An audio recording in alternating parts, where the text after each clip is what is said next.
Imagine transforming your life with just a few small daily habits. This audiobook reveals how tiny, consistent changes can snowball into massive success. Get ready to harness the hidden power within you and start shaping the future you've always dreamed of, one habit at a time. Introduction. What if I told you that your entire life could change simply by adjusting the smallest of actions? Actions so small, you probably wouldn't even notice them at first. It sounds almost too simple, doesn't it? But imagine this. What if you could make small, almost invisible changes every single day, and in a year, find yourself living a completely transformed life? It's not a fantasy. It's not a gimmick. It's the reality created by the power of atomic habits. In this book, we'll explore how small habits, atomic habits, can trigger massive, long-lasting transformation. The premise is simple. Our habits, no matter how tiny they seem in the moment, compound over time, building upon each other like drops of water carving a canyon. You might think that life-changing success requires major decisions, giant leaps of faith, or sudden strokes of luck, but the truth is, small habits work in the background, quietly shaping your destiny. They are the unseen forces working behind the scenes, constantly reinforcing or undermining the person you're becoming. Now, you might be wondering, why focus on these tiny, seemingly insignificant actions? Why not aim for something bigger, more dramatic? The answer lies in the power of compound growth. It's the small, consistent improvements, not the massive leaps, that produce results. In the following chapters, you'll discover why these tiny changes, when compounded over time, are more powerful than the grandest of resolutions. You'll learn how to harness the compound effect of habits, how a single decision to read a page a day, take a 10-minute walk, or drink an extra glass of water each day can gradually shape your future in ways you can't yet imagine. Why habits matter. The habits you form today will dictate your success tomorrow. It's that simple. Everything you do, everything you don't do, is the result of habits you've formed over time. Let's face it, we live in a world driven by routines. From the moment you wake up to the time your head hits the pillow at night, you're engaging in a series of habits, some intentional, some automatic. In fact, research suggests that more than 40% of your daily actions are habitual. That means almost half of everything you do is governed by your habits, not conscious decisions. So, how does this affect your long-term success? If your habits are negative, like procrastinating, neglecting your health, or ignoring your financial future, they compound just as steadily as positive habits would. One bad habit at a time, they derail your progress. But if you develop the right habits, habits that align with your goals and values, those same compounds can work in your favor, driving you forward to places you never thought possible. Think about it. Every action you take, whether it's reading, exercising, eating healthy, or procrastinating, builds momentum. The more you do something, the stronger it becomes. And whether those actions are moving you forward or holding you back depends on the kinds of habits you've built. You are not the result of one single significant decision you've made in your life. You are the sum of all the small decisions you make every day. By learning to optimize those decisions, you can change your life in profound ways. At the heart of this book is a powerful truth. The secret to lasting success lies not in dramatic sweeping changes, but in small, incremental improvements.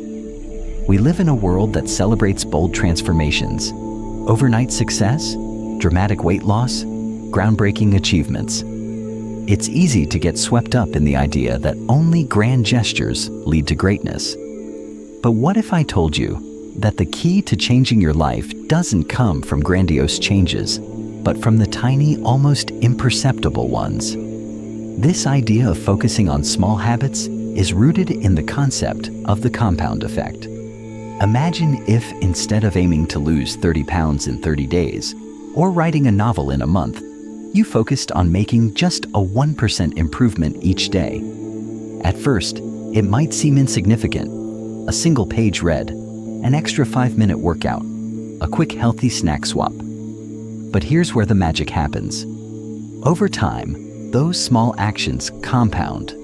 They build upon each other and create a snowball effect. A 1% improvement each day results in a 37 times improvement over a year. That's the power of consistency. It's not the big, flashy transformations that will change your life. It's the tiny, everyday actions that add up over time. So why do tiny changes work so effectively? First, they're easy to implement. Unlike massive overhauls, they require little effort or disruption to your current life. And second, they're sustainable. Big changes often trigger resistance. Our brains are wired to resist drastic shifts. But small changes?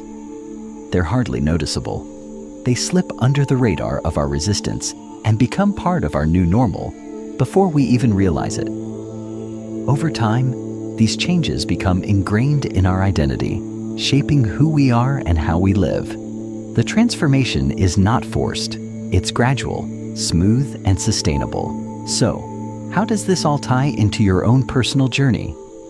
This book is designed to give you the tools, the framework, and the mindset to not only break bad habits, but to build new ones that serve you. You're about to embark on a journey that will show you how to overhaul your life in the most subtle yet profound way possible by harnessing the power of atomic habits. Whether you're trying to break the cycle of procrastination, become healthier, improve your productivity, or achieve any other goal, the principles inside these pages will give you a clear, actionable roadmap to success. The goal isn't to make a huge leap tomorrow.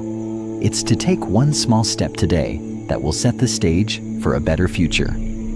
By the end of this book, you'll be equipped with strategies to design habits that support your long-term goals, replace habits that no longer serve you, and create an environment that maximizes your chances of success.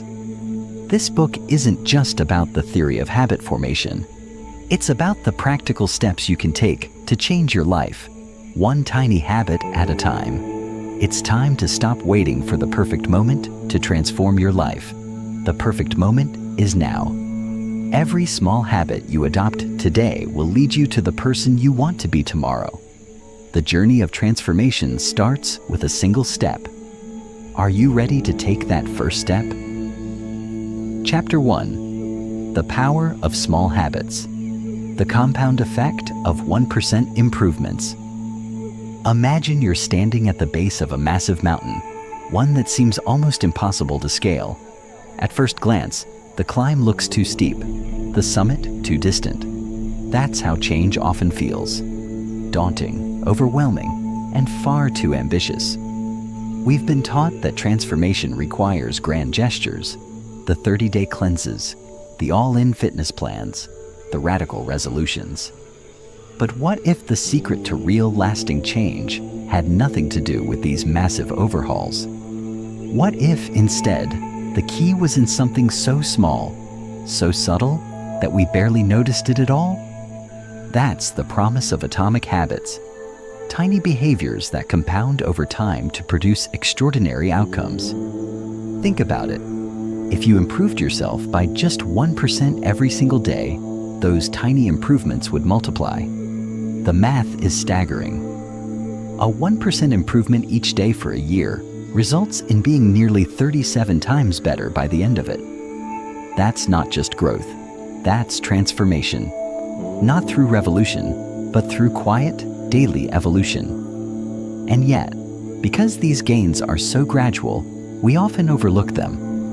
It's easy to dismiss the idea that a few more minutes of reading or taking the stairs instead of the elevator could matter in the grand scheme of life. But this is exactly where our perception betrays us. Progress isn't always linear. Most of the time, it's hidden below the surface, invisible until it reaches a critical tipping point. Like water being heated to a boil, it's still water at 97, 98, and 99 degrees. But hit 100 and everything changes. The same applies to your habits. You may not notice the change today, tomorrow, or even next week, but keep going, and one day, seemingly out of nowhere, you'll wake up and realize how far you've come. This is the compound effect at work. It doesn't care whether you notice it or not. It keeps building. The small choices you make every day are either helping you or hurting you. There is no neutral. Every action is a vote for the type of person you're becoming. The question is, are you casting votes for the future you want? Or are you slowly drifting in the opposite direction? Why habits matter more than motivation. Most of us have been sold on the idea that motivation is the secret sauce to success. The hype videos, the inspirational quotes, the just do it culture. And sure, motivation can help you start. It's that rush of adrenaline when you finally decide to make a change. But here's the truth. Motivation is fleeting. It's emotional. It's unreliable. You feel it in the morning and lose it by the afternoon. And if your progress depends on waiting for that internal spark, you'll find yourself stuck in a cycle of starting and stopping, inspired one moment and defeated the next. Habits, on the other hand, don't care how you feel. They don't need your permission to show up. Once formed, they run on autopilot. That's their superpower.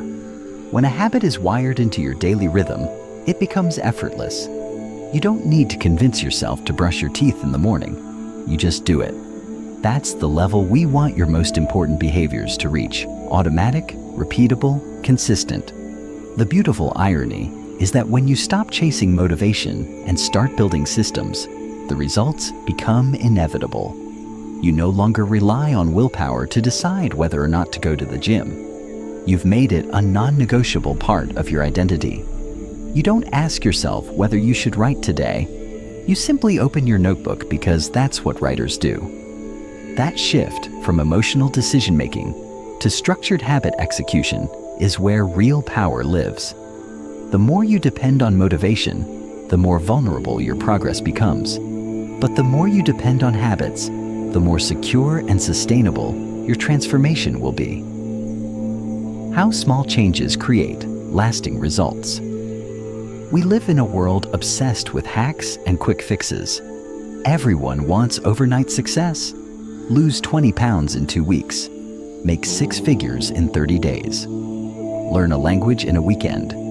And while these headlines grab attention, they rarely deliver sustainable results. Real change doesn't come from doing a lot once. It comes from doing a little consistently. That's the irony. The boring habits, drinking water, getting to bed on time, stretching, writing for 10 minutes, are the ones that quietly revolutionize your life. The reason small changes are so effective is because they don't trigger resistance. A massive lifestyle overhaul sounds impressive, but it usually leads to burnout. When the change is too big, your brain perceives it as a threat. It triggers fear, self-doubt, and the urge to retreat.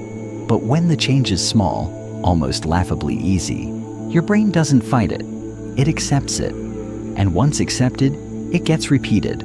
And once repeated, it becomes permanent. Consider the analogy of planting a tree.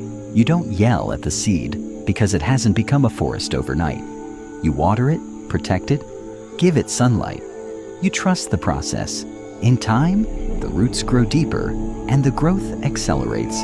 Habits are the same. They start invisible, but over time, they build momentum, and then they become who you are. Small changes also allow for experimentation. They give you room to test what works and adjust without the pressure of perfection. You're not trying to be the best all at once. You're trying to be a little better each day. That mindset creates a fertile environment for growth because it invites curiosity, forgiveness, and persistence. Subtopic 4. Real-life examples of tiny habits with big impact. Let's bring this home with some real-world examples. Take the story of a man who lost over 100 pounds, not through a dramatic diet, but by committing to walking 5 minutes a day. That's it. 5 minutes. Why? Because 5 minutes was doable. It didn't scare him. It didn't exhaust him. But here's what happened. 5 minutes became 10. 10 became 20. Then came nutrition, sleep, and mindset. The momentum carried him forward. The hardest part wasn't losing the weight. It was building the habit that made change possible. Or consider the woman who wanted to become a writer, but felt too intimidated to begin. She committed to writing 1 sentence a day, just 1. Most days, she wrote more. Some days, she didn't. But by the end of the year, she had a manuscript. It wasn't brilliance that got her there. It was consistency. And let's not forget about businesses. One entrepreneur I worked with improved her team's productivity, not by overhauling workflows or investing in expensive software, but by starting every meeting with a 2-minute gratitude share. That tiny shift in habit changed morale, reduced burnout, and improved collaboration. Why? Because people felt seen and heard. And when people feel valued, they perform better. These aren't anomalies. They're illustrations of a principle. Small habits change big lives. What matters isn't the size of your effort. It's your willingness to keep showing up. The person who commits to doing 1 push-up a day will be in better shape than the person who does none. The student who reviews 1 flashcard a day will remember more than the one who crams the night before.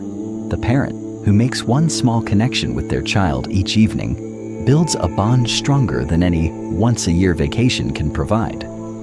When you look at high performers, successful people, and fulfilled individuals, the pattern becomes clear. They don't do things once in a while.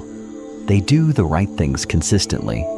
Not because they're better than anyone else, but because they've built systems that make doing the right thing easier than doing the wrong one. That's what this book is about. It's about giving you the tools to design a life where progress is inevitable, where your habits carry you forward, not hold you back, where change feels empowering, not exhausting, where success is a byproduct of your system, not a moment of inspiration. So if you've ever felt like you're starting from zero, like your goals are too far away, like you're not disciplined enough, this is your invitation to let all that go. You don't need to be perfect. You don't need to have it all figured out. You just need to get a little better today, then do it again tomorrow. That's how you win. Quietly, daily, unstoppably. Chapter 2. Identity drives behavior. The layers of behavior change. Outcome, process, identity. Picture 3 concentric circles. The outermost is labeled outcomes. This is where most people set their goals. Lose weight, write a book, get promoted, move inward, and you reach processes. The systems and routines that support the outcome. Meal prep, writing schedules, productivity tools. But at the core, the deepest layer, sits identity. This is the most overlooked but most powerful layer. It's who you believe you are. And everything you do, consciously or unconsciously, reflects your identity. When most people try to change, they focus on the outermost circle, outcomes. They say things like, I want to run a marathon, or I want to read more books. That's a fine place to start, but it's not where lasting change lives.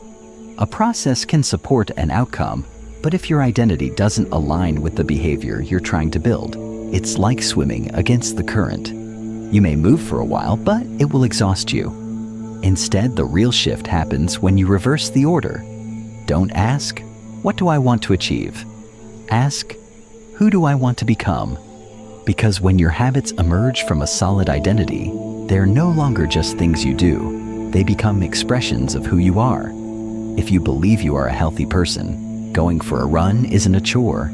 It's just something healthy people do. If you see yourself as a writer, you don't have to force yourself to write. You're merely acting in alignment with your identity. The behavior becomes natural, not because it's easy, but because it feels right. This is why identity-based habits are so powerful. They're not dependent on streaks, on apps, or on rewards. They are rooted in your sense of self. You don't have to get motivated to brush your teeth.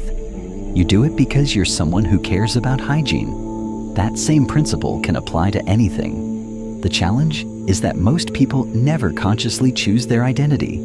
They inherit it from parents, from peers, from past experiences. But identity, like any belief, can be updated.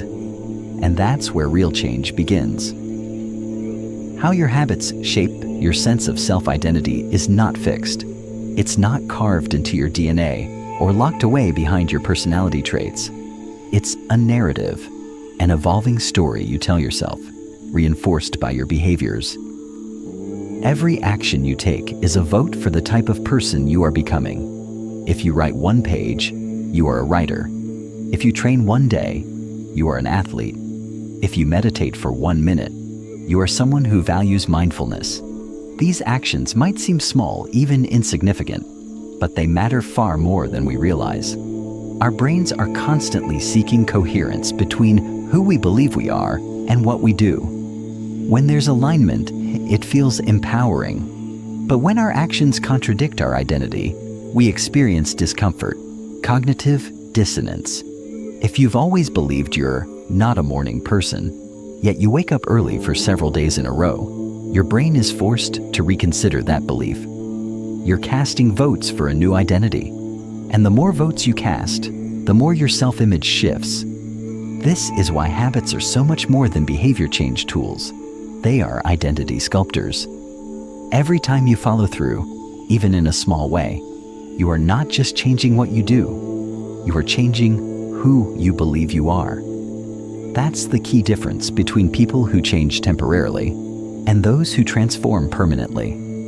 The former achieve a goal, then relapse because the old identity pulls them back. The latter adopt a new identity that sustains their behavior beyond any single outcome. Take, for example, someone who quits smoking. If they say, "No thanks, I'm trying to quit," they're still identifying as a smoker? The habit still lives in their mind. But if they say, "No thanks, I'm not a smoker," they've claimed a new identity.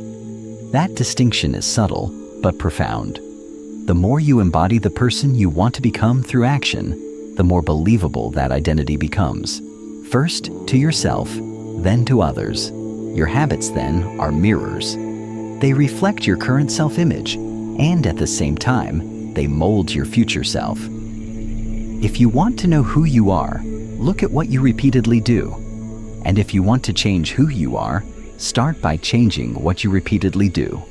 Not in massive leaps, but in small deliberate actions that stack up over time. Identity isn't built overnight, but it is built daily. Steps to become the person you want to be. The journey to becoming the person you want to be begins not with ambition, but with clarity. You must know who that person is. What do they value? How do they spend their time? What choices do they make when no one is watching? The clearer your image of this future self, the easier it becomes to align your behavior with that identity. This isn't about pretending or faking it.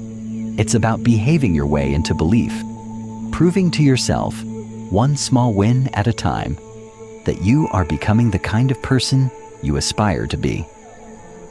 Step 1 is to define your desired identity. Be specific. Don't just say, "I want to be healthy." Ask, what would a healthy person do? Would they walk more? Choose fruit over chips? Go to bed on time? Write these behaviors down. They become your blueprint. These small actions are the bricks from which your identity will be built. Step 2 is to start incredibly small. Change doesn't stick when it feels overwhelming, but when it feels easy, laughably easy, it becomes sustainable. Want to become a reader? Start with 1 page. Want to get fit? Start with 1 push-up. Want to be organized? Tidy up 1 drawer. The point is not to do something impressive. The point is to prove to yourself that you can show up consistently. And consistency is what rewires the brain. Step 3 is reinforcement. Celebrate your wins. Every time you act in alignment with your desired identity, take a moment to notice it. feel good about it. Not in a self-congratulatory way, but in a self-affirming way. These positive reinforcements lock the behavior into your brain's reward system, making it more likely you'll repeat it. Acknowledge yourself, not just for what you did, but for what it means about who you are becoming. Step 4 is to surround yourself with others who embody the identity you want. Identity is contagious. The people you spend time with shape your beliefs about what is normal, what is possible, and what is desirable. If you want to write, hang out with writers. If you want to eat well, spend time with people who prioritize nutrition. Your environment will either reinforce your old self or support your new one. Step 5 is patience. Identity change takes time. It's not a straight line. You will have days where you fall back into old habits, where the new self feels distant. That's okay. What matters most is not perfection, but persistence. You don't need to be perfect to make progress. You just need to keep showing up and casting votes for the person you want to become. One powerful exercise is to use the phrase, "I'm the type of person who..." Fill in the blank with the identity you want to build. I'm the type of person who doesn't miss workouts. I'm the type of person who writes every day.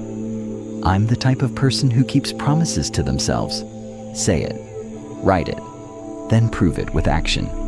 The identity will follow. Chapter 3. Understanding the habit loop cue. Craving, response, reward. Explained habits don't happen by accident. They are forged through a predictable neurological process known as the habit loop.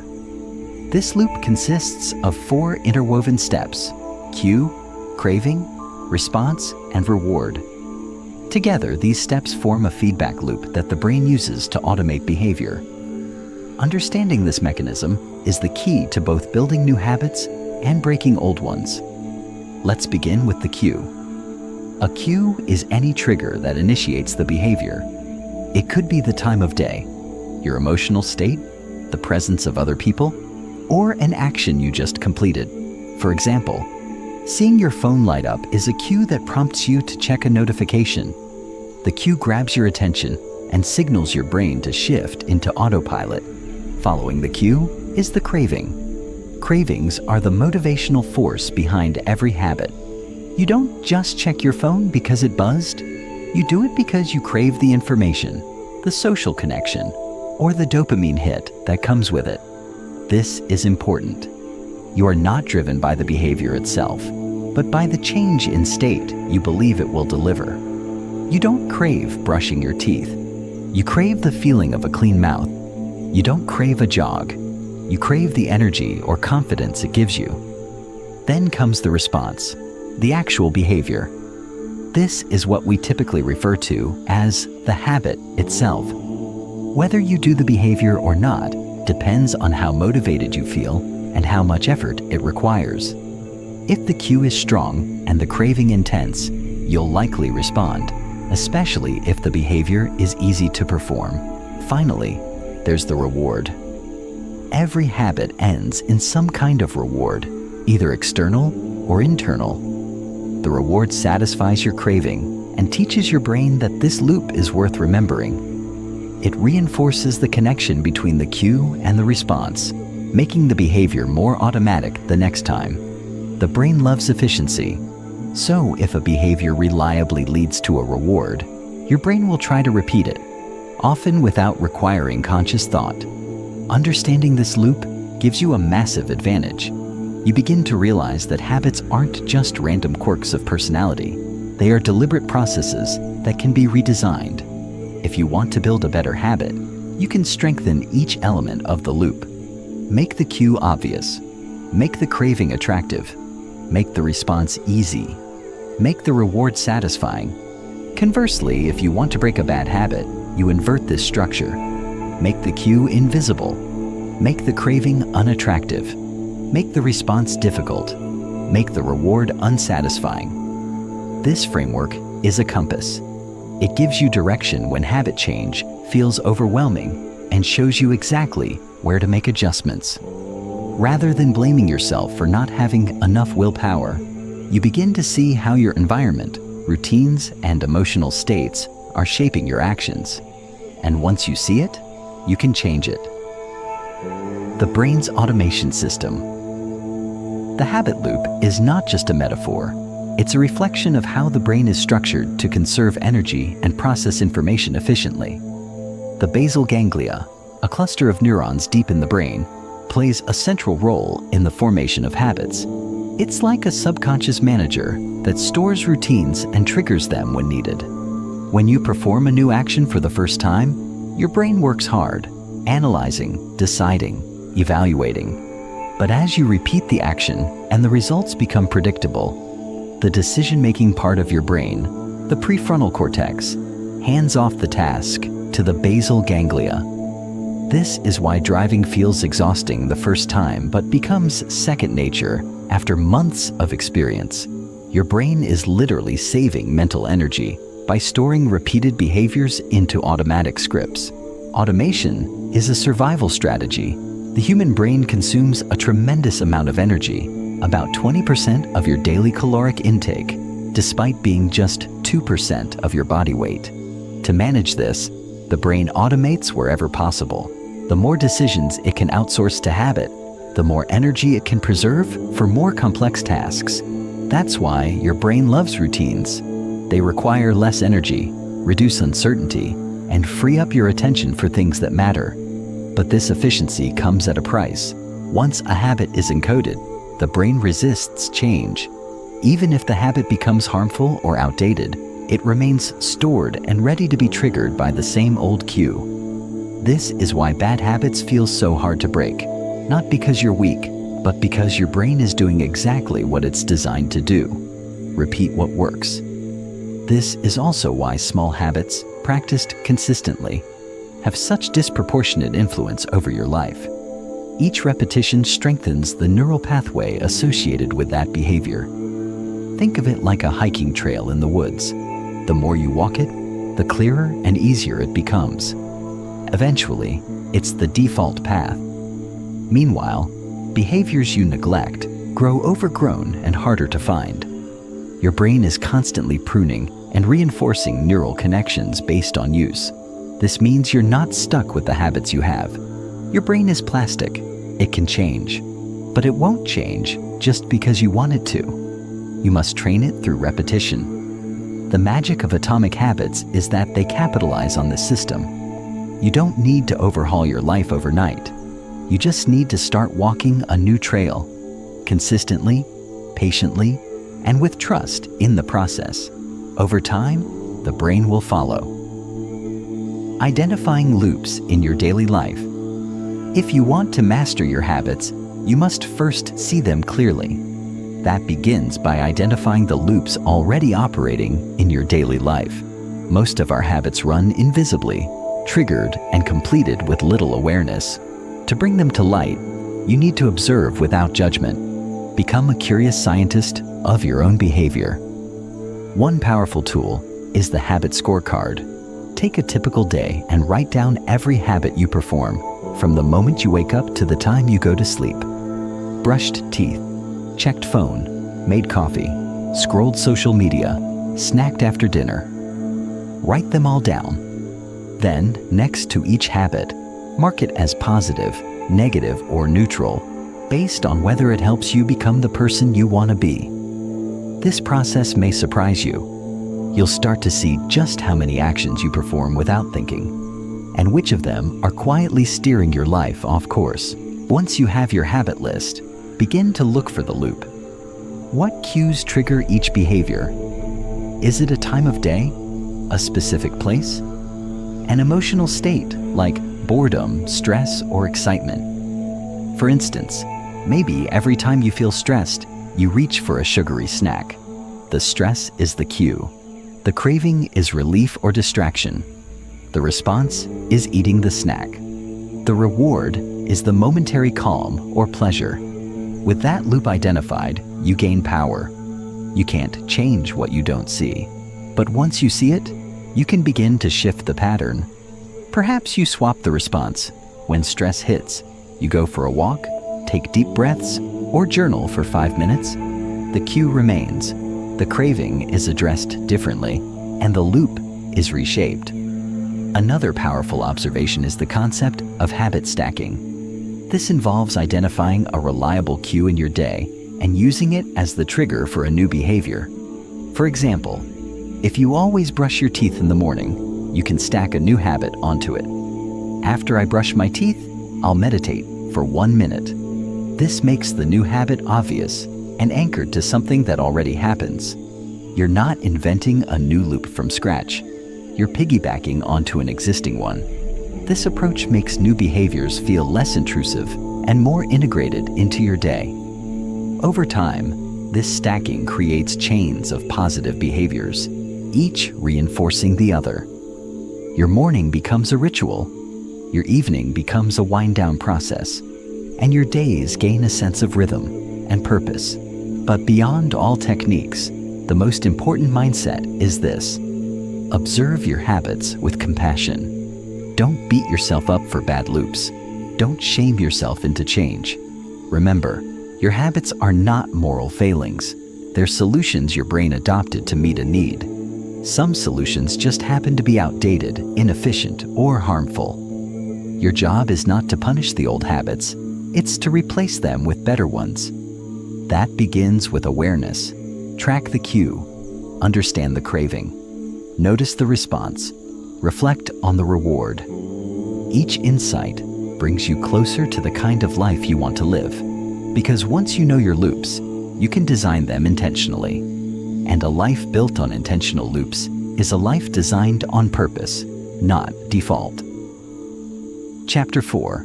Make it obvious. The power of awareness in habit change. There's a reason why so many habits run on autopilot. It's not because we lack control or willpower, but because most habits are invisible. They operate below the surface of our conscious awareness, steering our behavior like unseen currents.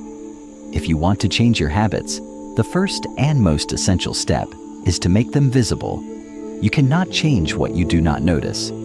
Awareness is the spark that lights the path to transformation. Without it, you're fumbling in the dark, repeating patterns without understanding why. But once the light is on, everything changes. You begin to see the loops, the triggers, the small details that previously escaped your notice. Awareness is the antidote to unconscious living.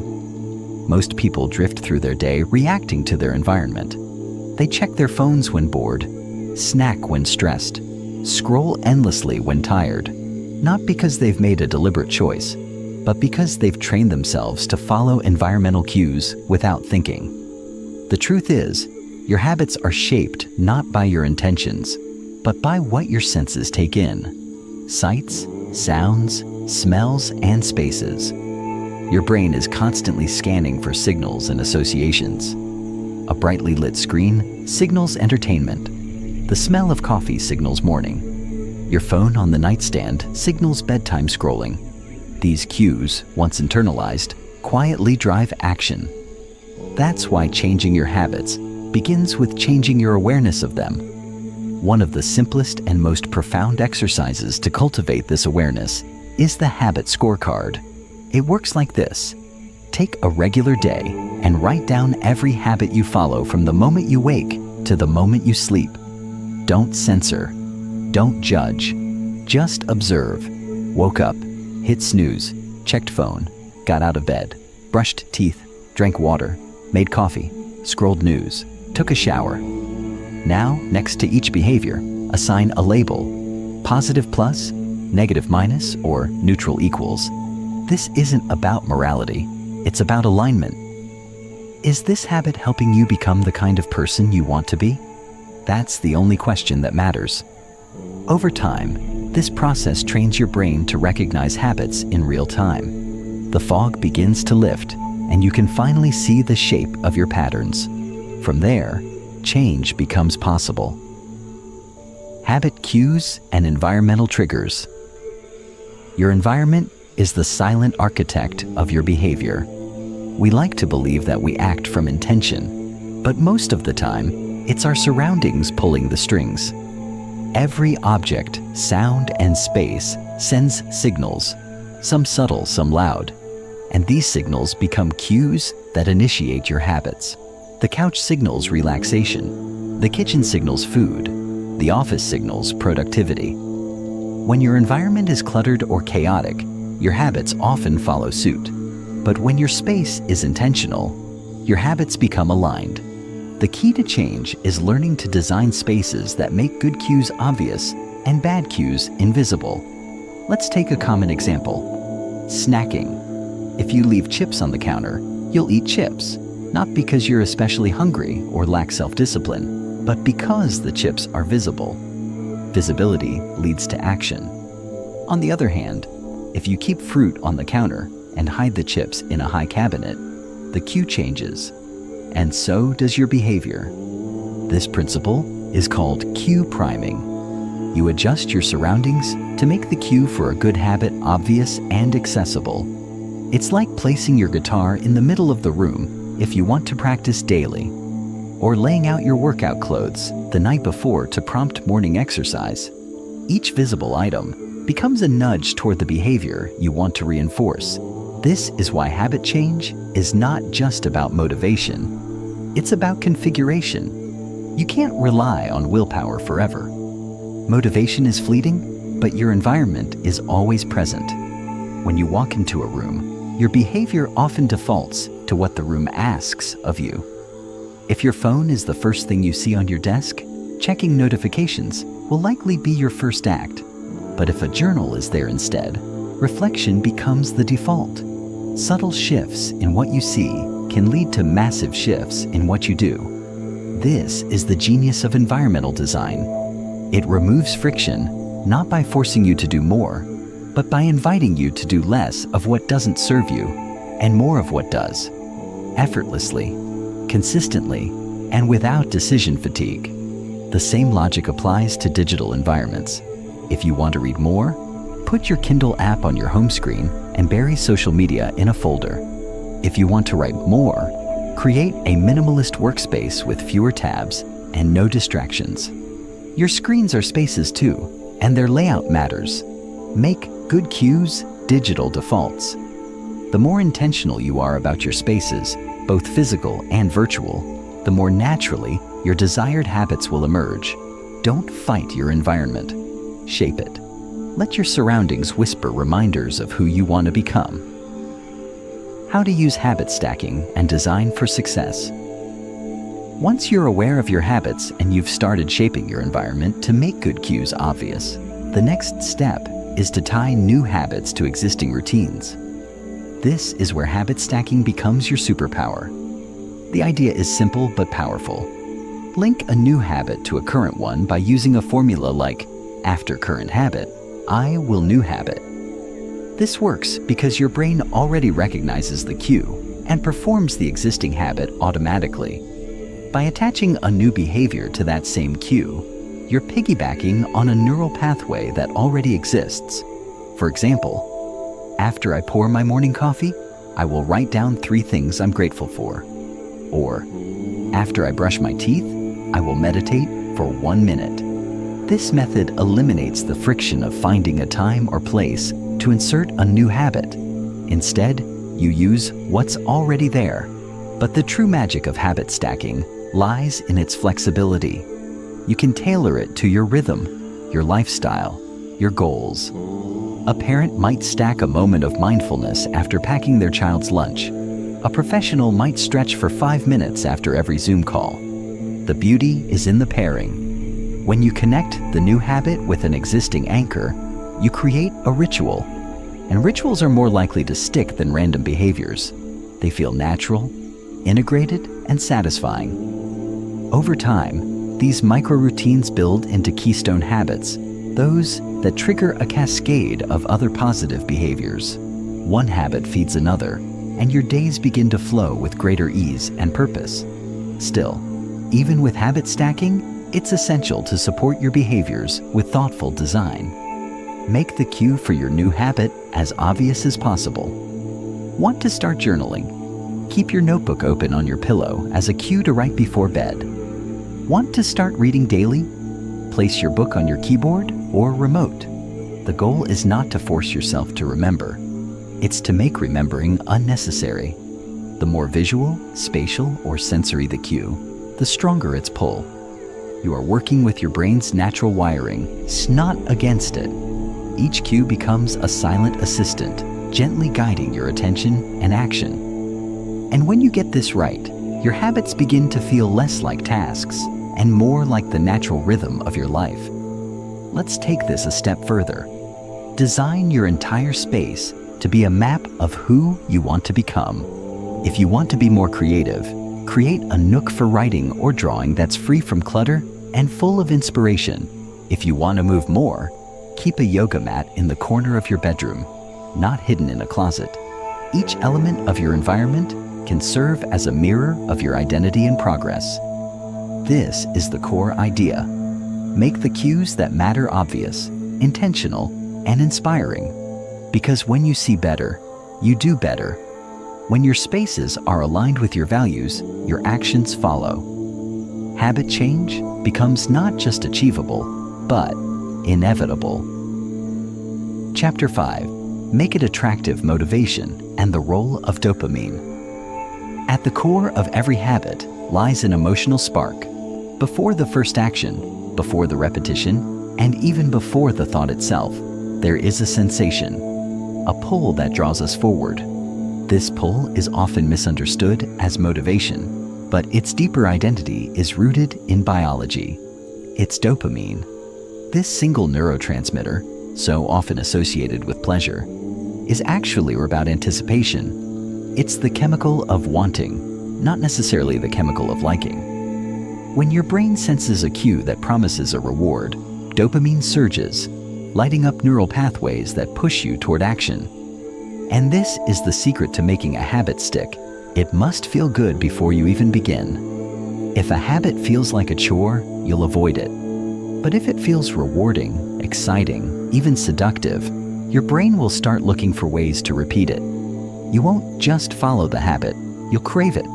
That craving is the key. It's what drives a smoker to reach for a cigarette, even before they realize they're stressed. It's what makes your hand move toward your phone the moment you hear a notification ping. These actions happen not because the activity is deeply pleasurable, but because your brain has learned to anticipate a reward. And that anticipation is addictive.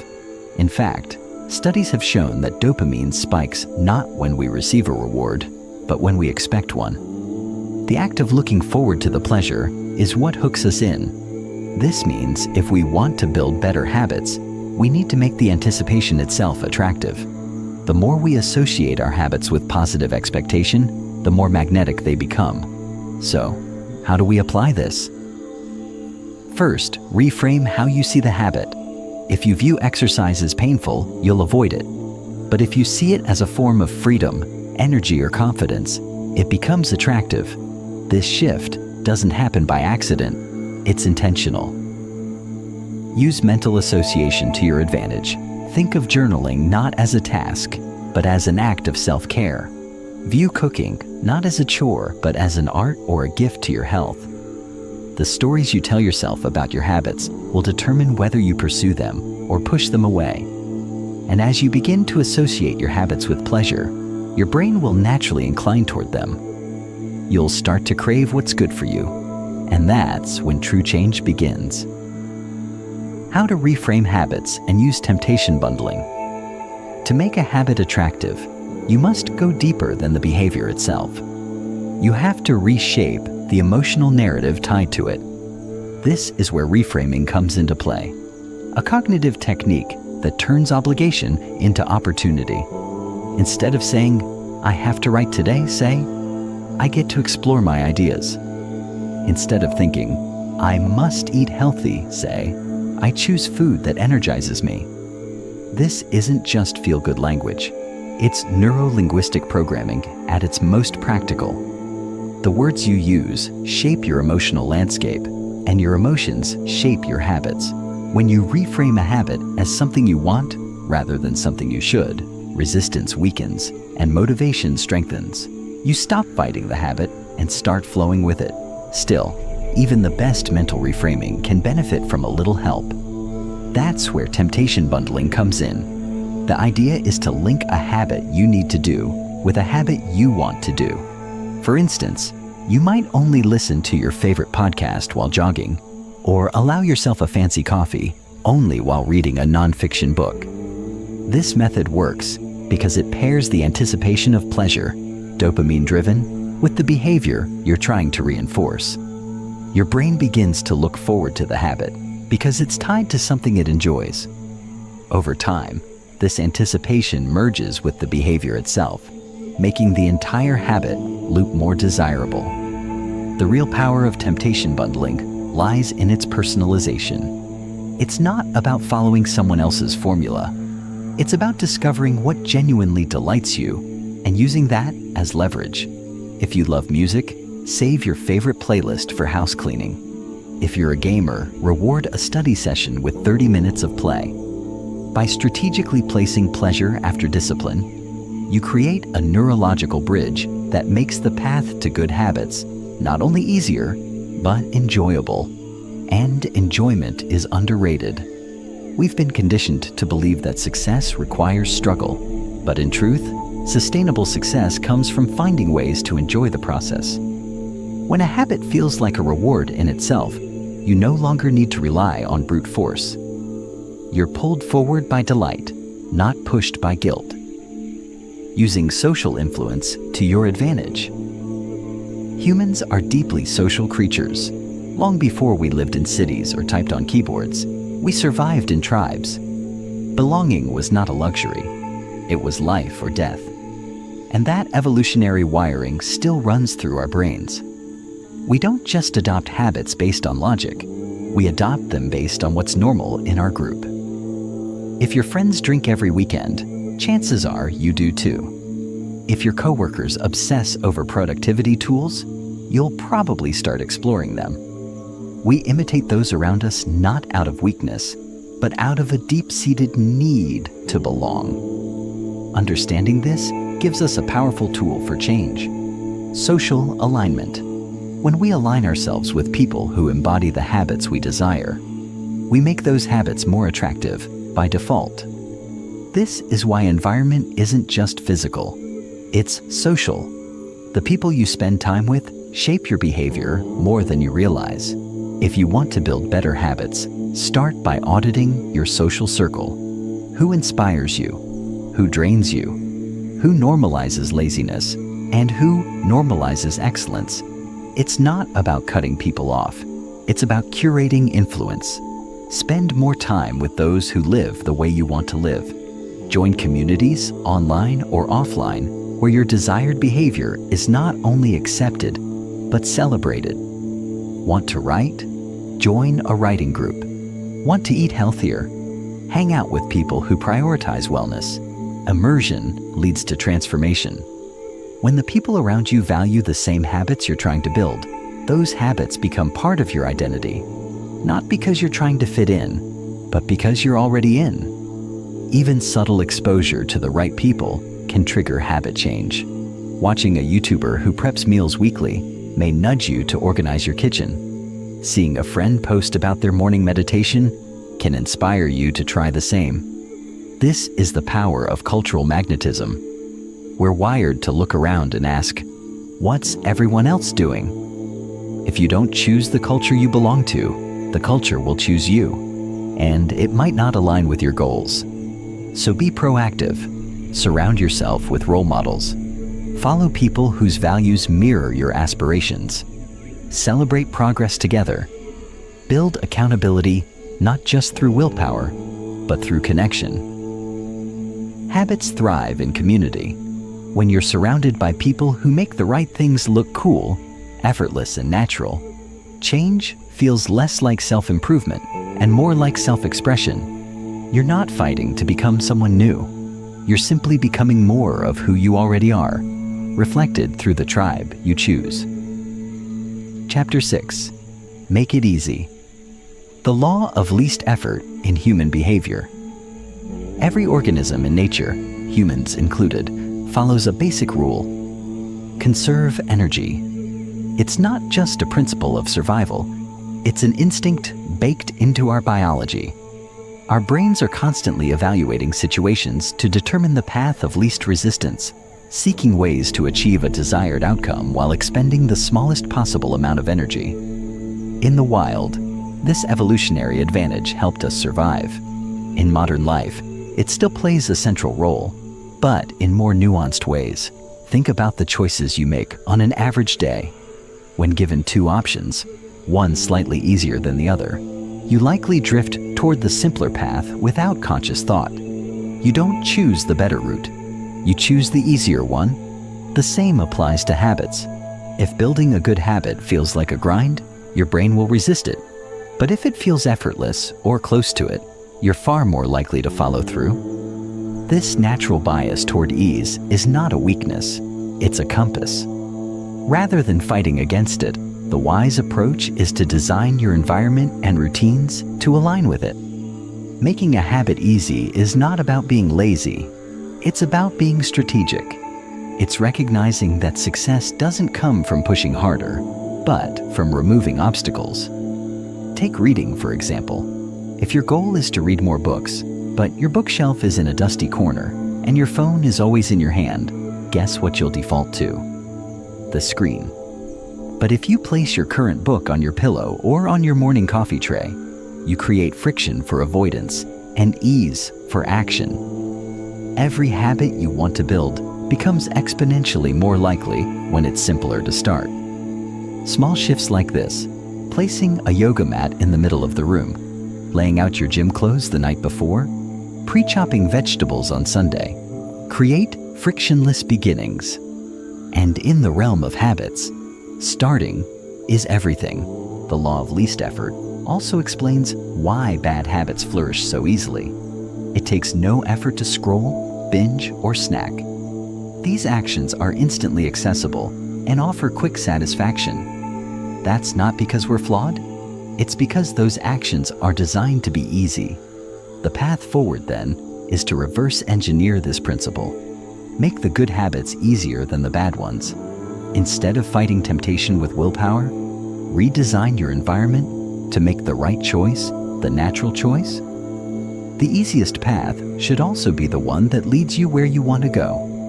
When that alignment occurs, habits become automatic, not because you are disciplined, but because you've set yourself up for success. Reducing friction and the power of the 2-minute rule. One of the most persistent myths in habit formation is that success requires massive action. We imagine transformation as the result of intense focus, grand gestures, or extreme commitment. But in reality, habits aren't built on intensity, they're built on consistency. And consistency is born from simplicity. The fewer steps between you and your habit, the greater the odds that you'll follow through. This is the essence of friction. Every added step, whether it's finding your running shoes, opening an app, or clearing your schedule, adds resistance. That resistance, though small, compounds. And eventually, it creates a drag on your motivation. Your brain starts to perceive the habit not as a quick task, but as a cumbersome chore. Over time, that perception becomes reality. This is why reducing friction is perhaps the most underrated strategy in behavioral design. Small tweaks to your setup can lead to massive improvements in your output. For instance, if you want to eat healthier, you don't need to revolutionize your diet overnight. Just start by washing and chopping fruits and veggies in advance. Place them in clear containers at eye level in your fridge. Remove chips from the counter and replace them with a bowl of oranges. These tiny adjustments make the healthy choice not just available, but obvious and easy. Likewise, if you want to practice guitar more often, keep it on a stand in your living room instead of tucked away in a case. Visibility reduces friction. Accessibility reduces friction. Preparation reduces friction. And when friction drops, action flows. One of the most effective techniques to leverage this truth is the 2-minute rule. The rule is simple. Any habit you're trying to build should take less than 2 minutes to start, not complete. Start. The idea is to reduce the psychological barrier of beginning by shrinking the scope of your commitment. Want to start meditating? Just sit on the cushion and breathe for 2 minutes. Want to journal every night?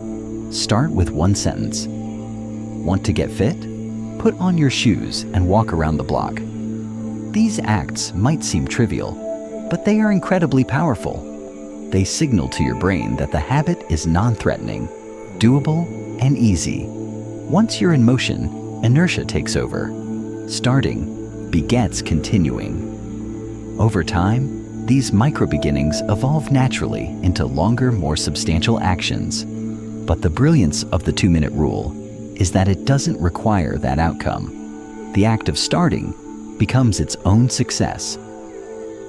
Automating good decisions and environment design. If friction reduction is the strategy, automation is the masterstroke. Once a habit becomes automated, it no longer drains willpower, occupies decision-making bandwidth, or triggers inner resistance.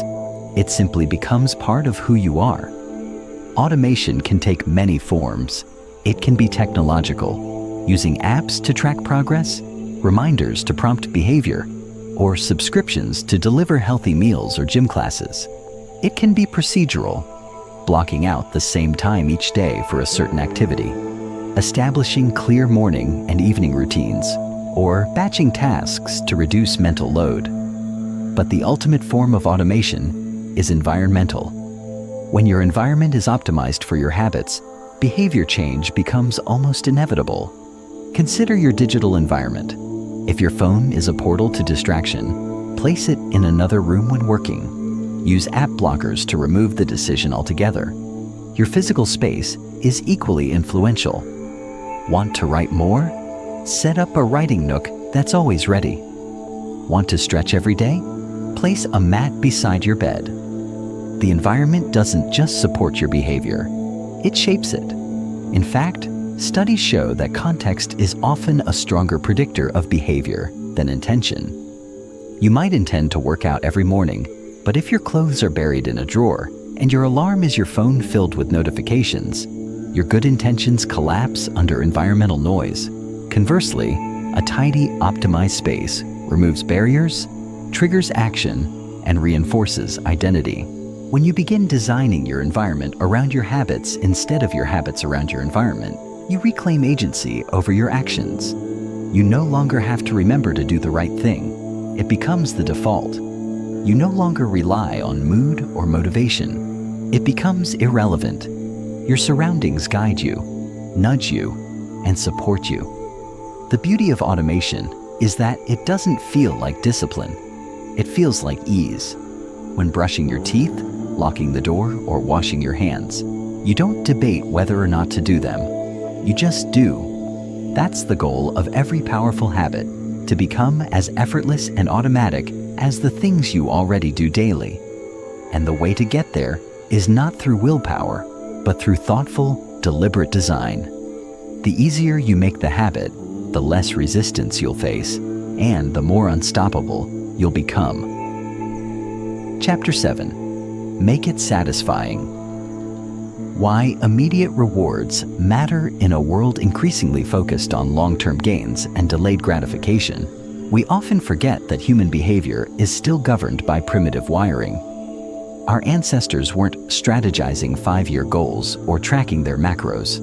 They were responding to threats, seizing opportunities, and seeking immediate rewards for survival. Though we now live in a world of abundance, this ancient circuitry still drives much of our decision-making. And when it comes to habit formation, this truth reveals a powerful insight.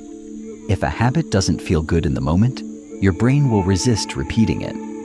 This is why the satisfaction you feel immediately after an action is not a luxury. It's a necessity. It signals your brain that the behavior is worth remembering. Without that reward, even the most beneficial habit becomes forgettable, burdensome, or easily neglected. The disconnect between modern goals and primal instincts is most evident in the habits we struggle to maintain. Saving money, exercising, eating clean, studying, all are actions that offer delayed benefits, but little in the way of immediate gratification. Contrast that with checking social media, snacking, or hitting snooze, all instantly pleasurable, but often detrimental in the long run. The brain, favoring instant rewards, will always lean toward the latter unless we consciously reshape the experience. The key to doing this is simple but profound. Make the good habits satisfying right now, not later. When you close a workout with a favorite smoothie, when you celebrate hitting a writing milestone with a short walk in the sun, or when you track your progress and visually witness your consistency, you are building an emotional bridge between the effort and the reward. That bridge transforms duty into desire, repetition into reward. And satisfaction doesn't always need to come from a big win. It can be as subtle as the dopamine hit from checking off a task, the warm glow from marking an X on your habit calendar, or the pride you feel when reflecting on your alignment with your values. These micro rewards don't just feel good, they reshape your brain. Each satisfying repetition strengthens the neural connection associated with that habit, reinforcing it like a well-worn trail through the forest. Over time, what was once an effort becomes a natural extension of who you are, not because the task got easier, but because the reward got clearer and closer. Habit tracking and visual reinforcement. If satisfaction is the fuel that sustains habits, then habit tracking is the mechanism that delivers it predictably and tangibly. There's something deeply primal about visual progress.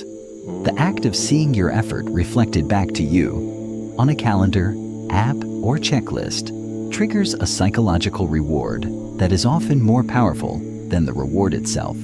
It says, "Look, you're doing it. You're becoming the kind of person you set out to be." That visible feedback loop is not just a reflection of progress. It becomes part of the habit itself.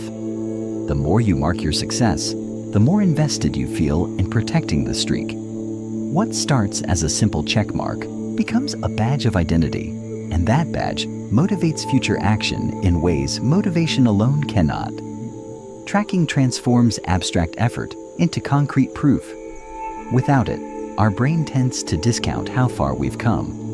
One skipped workout might feel like failure when, in reality, it's just one dot on an otherwise consistent pattern. But when you have a visual record of 20 consecutive days, that single lapse is softened by context. The tracker says, "You're doing great. Keep going." It silences the voice of discouragement and amplifies the voice of progress. This is why habit tracking, though simple, can be profoundly transformational. It's not about perfection. It's about evidence. It's about giving your brain something tangible to latch onto, to remind it that your effort is paying off and that you are capable of consistency. And the tools for tracking are nearly limitless. You can use digital apps, bullet journals, wall calendars, or even simple tally sheets. The method doesn't matter as much as the meaning behind it. The act of tracking turns your habit into a game, a pursuit, a story. It introduces stakes, or however small, and creates a loop of engagement that nudges you forward day by day. The streak becomes sacred, not because the data matters, but because the identity behind it does. You don't want to break the chain because breaking it would mean stepping away from the person you're becoming. And when your sense of self is on the line, habit tracking transforms from a trivial task to a powerful ally. Creating rituals and positive reinforcement. One of the most underrated tools in habit formation is the deliberate creation of rituals, small, consistent sequences of behavior that infuse your habits with meaning, intention, and enjoyment. A ritual is not just an action. It's a container that holds emotion and identity. It's the difference between brushing your teeth out of obligation and ending your day with a sacred evening wind down. Rituals turn habits from mechanical routines into moments of connection with yourself, your values, and the life you want to live. They signal to your brain that something important is about to happen, And that significance makes the habit not only easier to repeat, but more enjoyable to maintain. Rituals are most powerful when paired with positive reinforcement. Think of how a dog learns to sit, not through explanation, but through the immediate reward of a treat. Humans are no different. We respond to praise, pleasure, and positivity. When you pair a habit with a reinforcing outcome, you double its stickiness. A cold shower followed by a warm drink, a study session followed by a relaxing playlist, a deep cleaned room followed by lighting a favorite candle. These moments may seem trivial, but they anchor the experience in satisfaction. They communicate to your brain, this is worth doing again. And in the long run, what gets rewarded gets repeated. But reinforcement isn't only about physical rewards. Emotional reinforcement is just as effective, if not more. Take a moment after a successful habit to acknowledge your effort. Say to yourself, I'm proud of this. Share your streak with a supportive friend. Reflect on the progress you've made. These small acknowledgments compound, and over time they rewire your inner dialogue. You stop framing habits as chores and start seeing them as expressions of self-respect. You start to feel good, not just about what you did, but about who you're becoming. And when that emotional shift occurs, the habit doesn't just stick, it evolves. It becomes part of your identity, part of your rhythm, and part of your life's architecture. The most successful habits are the ones that feel good to perform, not just afterward, but during and immediately after. By embedding your habits in rituals, tracking your progress visually, and using consistent reinforcement, you reframe the experience from one of discipline to one of desire. You create a life where doing the right thing isn't a matter of gritting your teeth. It's a matter of celebrating your growth. Chapter 8. Breaking Bad Habits, Identifying and Removing Cues. The first step in breaking a bad habit is recognizing its cues. Habits don't exist in a vacuum. They are triggered by something in our environment, a specific feeling, a time of day, or even the presence of certain people. In fact, the most powerful cues often operate subconsciously, lurking in the background of our daily routines, unnoticed, but ever present. To break a bad habit, you must first make the cue visible. Without awareness of what sparks the undesirable behavior, you are doomed to repeat it. Start by tracking when the habit occurs. What time is it? What are you doing? Who are you with? Pay attention to the feelings or thoughts that accompany the behavior. Are you bored, stressed, lonely, or tired? These insights will unlock the hidden triggers that set the wheels of your bad habit into motion. Take, for instance, the common habit of reaching for your phone as soon as you wake up. The trigger isn't the phone itself. It's the feeling of grogginess, the desire for a distraction, or the urge to check your messages. If you want to break this habit, the first step is to identify these cues. You must interrupt the habitual loop at the source. Maybe placing your phone in another room before bed, or using an analog alarm clock instead, eliminates the cue. The power in breaking bad habits lies not in resisting temptation, but in removing the temptation altogether. The more you can strip away the environmental or emotional cues that lead to unwanted behaviors, the easier it becomes to sever the connection between stimulus and response. But removing cues isn't always that simple. Habits are often deeply ingrained, and the cues may not be as obvious as a phone next to your bed. It could be a particular time of day when you always reach for a snack, a certain group of friends who influence your behavior, or a specific place that reminds you of past habits. These subtle cues are like shadows, constantly following you. To counteract them, you need to deliberately alter your environment. Changing your surroundings not only eliminates physical cues, but it also alters your mindset, making old habits less accessible. By designing spaces that promote positive behaviors and eliminate those that encourage bad ones, you reshape the landscape of your daily life. The key here is awareness. Once you understand what drives your bad habits, you have the power to remove or replace those triggers. Making bad habits unattractive. Once you've identified and removed the cues, the next step in breaking a bad habit is to make it unattractive. Bad habits persist because they fulfill some need, whether it's a temporary escape from stress, an emotional comfort, or a quick boost of pleasure. The key to breaking free is to reframe the habit and view it through a lens of negative consequences. The goal is not to just stop doing the habit, but to make it repulsive, to create an emotional and psychological disconnect between you and the behavior. This process of reimagining the bad habit as undesirable can be achieved by associating it with negative feelings. For example, if you want to stop smoking, you can remind yourself of the health risks, the cost of cigarettes, or the way it leaves you feeling breathless and tired. These associations make the act of smoking less appealing, gradually dulling the craving. But simply thinking about the negatives may not be enough. To truly alter the attractiveness of a bad habit, it helps to visualize the consequences of the behavior in vivid detail. Imagine the future repercussions of your actions. What will your life look like in a year, 5 years, or 10 years if you continue down this path? Will it bring you closer to your goals, or will it hold you back? When you connect a bad habit with an unpleasant future, the urge to engage in that habit starts to dissipate.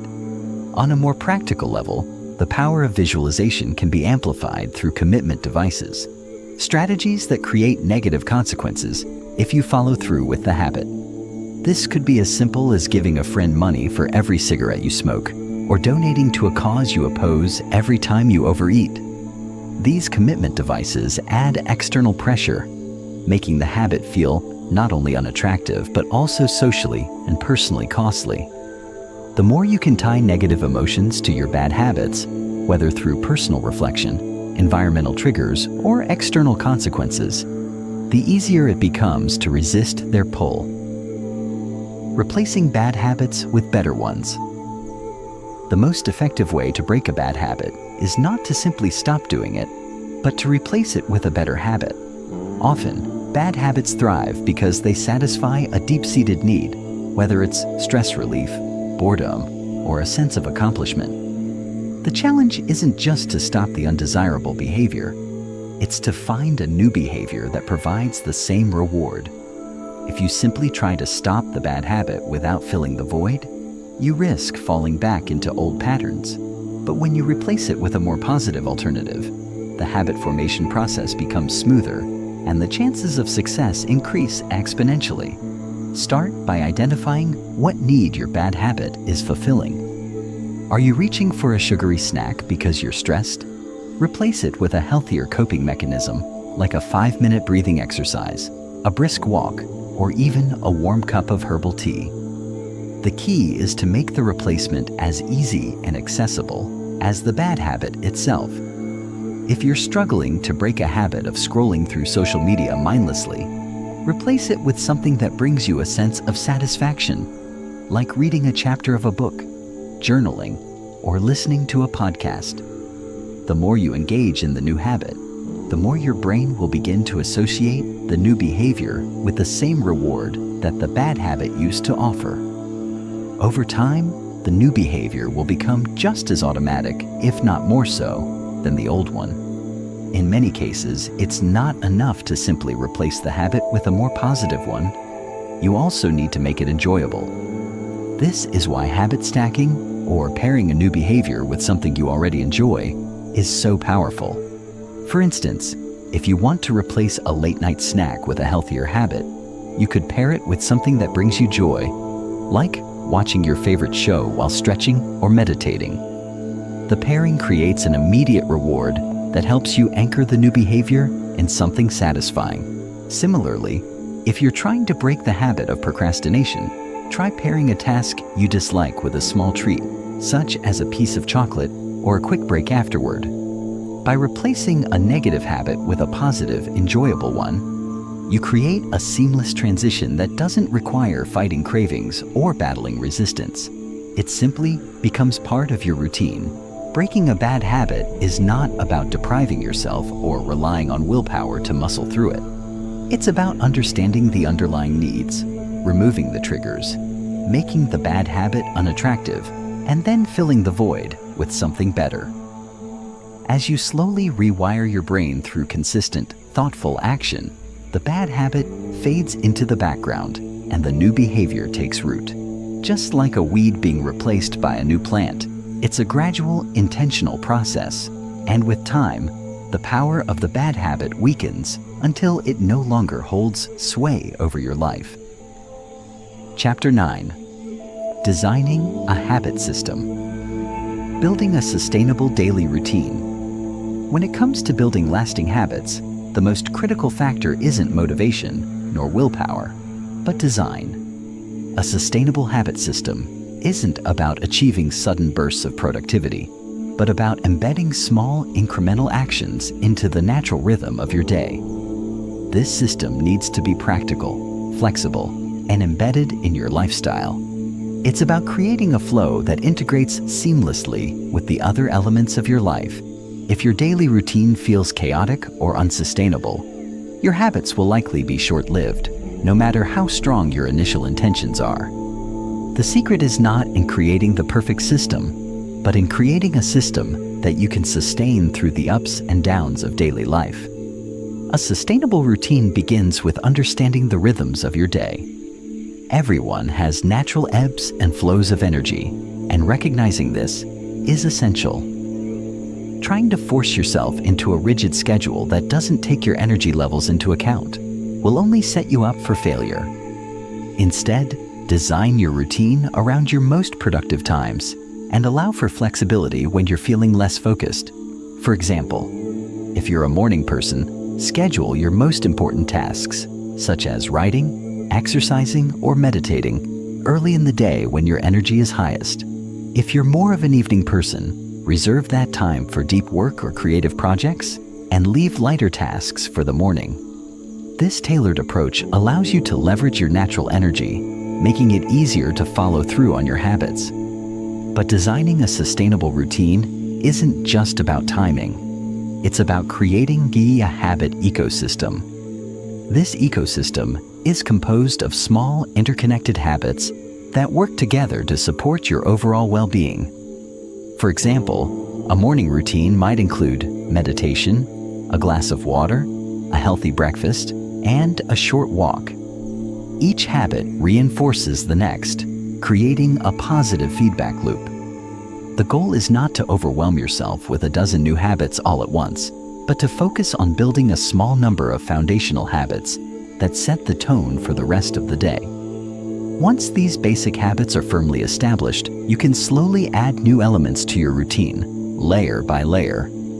The key is consistency, not intensity. By starting small and gradually increasing your efforts, you create a foundation that supports long-term success. This approach is much more effective than trying to overhaul your life in one fell swoop.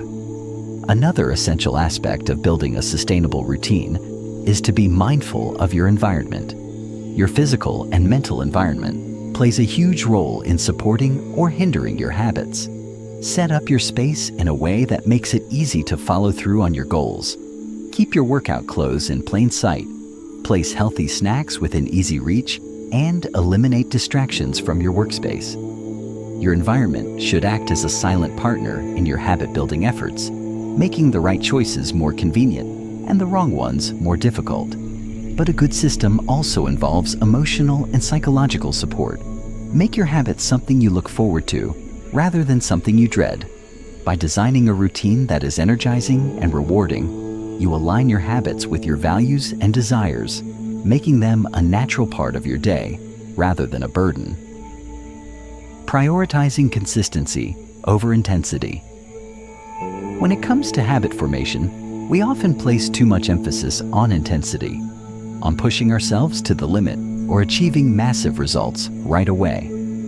While it's easy to become excited by big, bold goals, the truth is that consistency is far more important than intensity. In fact, intensity without consistency is often unsustainable, and the drive for immediate results can quickly lead to burnout. The key to lasting change lies in building small, consistent habits that accumulate over time. The real power of atomic habits comes from their compounding effect. A 1% improvement every day adds up to incredible growth over the long term. Start by setting small, achievable goals that you can repeat day after day. For example, instead of aiming to lose 20 pounds in a month, focus on exercising for 10 minutes a day or choosing healthier foods at each meal. These small wins may seem insignificant at first, but over time, they will add up to profound change. The magic of consistency is that it builds momentum. When you consistently show up, even in small ways, you begin to see progress, which reinforces your commitment. And as your small habits compound, they become easier to maintain. You'll find yourself effortlessly completing your workouts, choosing healthy meals, and feeling better in your body. Consistency turns effort into routine, and routine eventually becomes effortless. The key to staying consistent is to eliminate the need for motivation. Motivation is fleeting, and relying on it can set you up for failure. Instead, design a system where the habits are automatic. Make them so easy to do that there is no mental resistance. For example, commit to doing just 2 push-ups or spending only 5 minutes on a task. By lowering the barrier to entry, you remove the friction that often leads to procrastination. Over time, as you repeat the behavior, it becomes easier and more natural. The idea is not to push yourself to the maximum every time, but to show up consistently. The cumulative effect of these small, consistent actions will yield greater results than sporadic bursts of intense effort. In fact, it's the consistency of the habit, rather than the size of the action, that creates lasting transformation. Another crucial aspect of prioritizing consistency is to be realistic about what you can accomplish. Don't overcommit or try to do too much at once. The more habits you try to introduce into your life at the same time, the harder it becomes to maintain them. Instead, focus on 1 or 2 key habits that will have the most impact on your life and build from there. This approach allows you to channel your energy and attention into making those habits automatic before introducing new ones. By focusing on consistency, you allow yourself the space to grow, learn, and refine your approach over time. Each small success will reinforce your belief in your ability to change, making it easier to tackle bigger goals down the road, creating a system for long-term results. Long-term success isn't about willpower. It's about designing a system that supports your goals.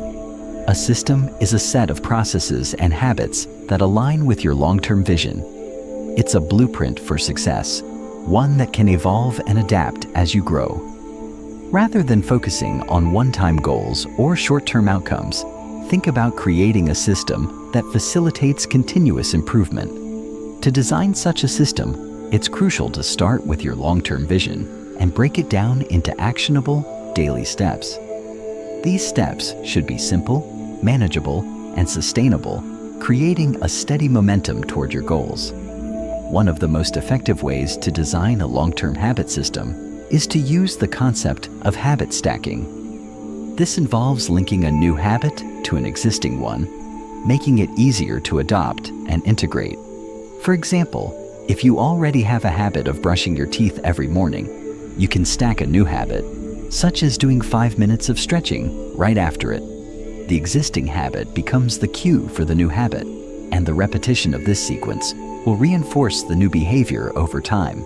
By stacking habits, you create a seamless flow from one task to the next, building a powerful system that becomes automatic over time. Another important part of creating a system for long-term results is to track and review your progress. Regularly assess how your habits are contributing to your overall goals and make adjustments as needed.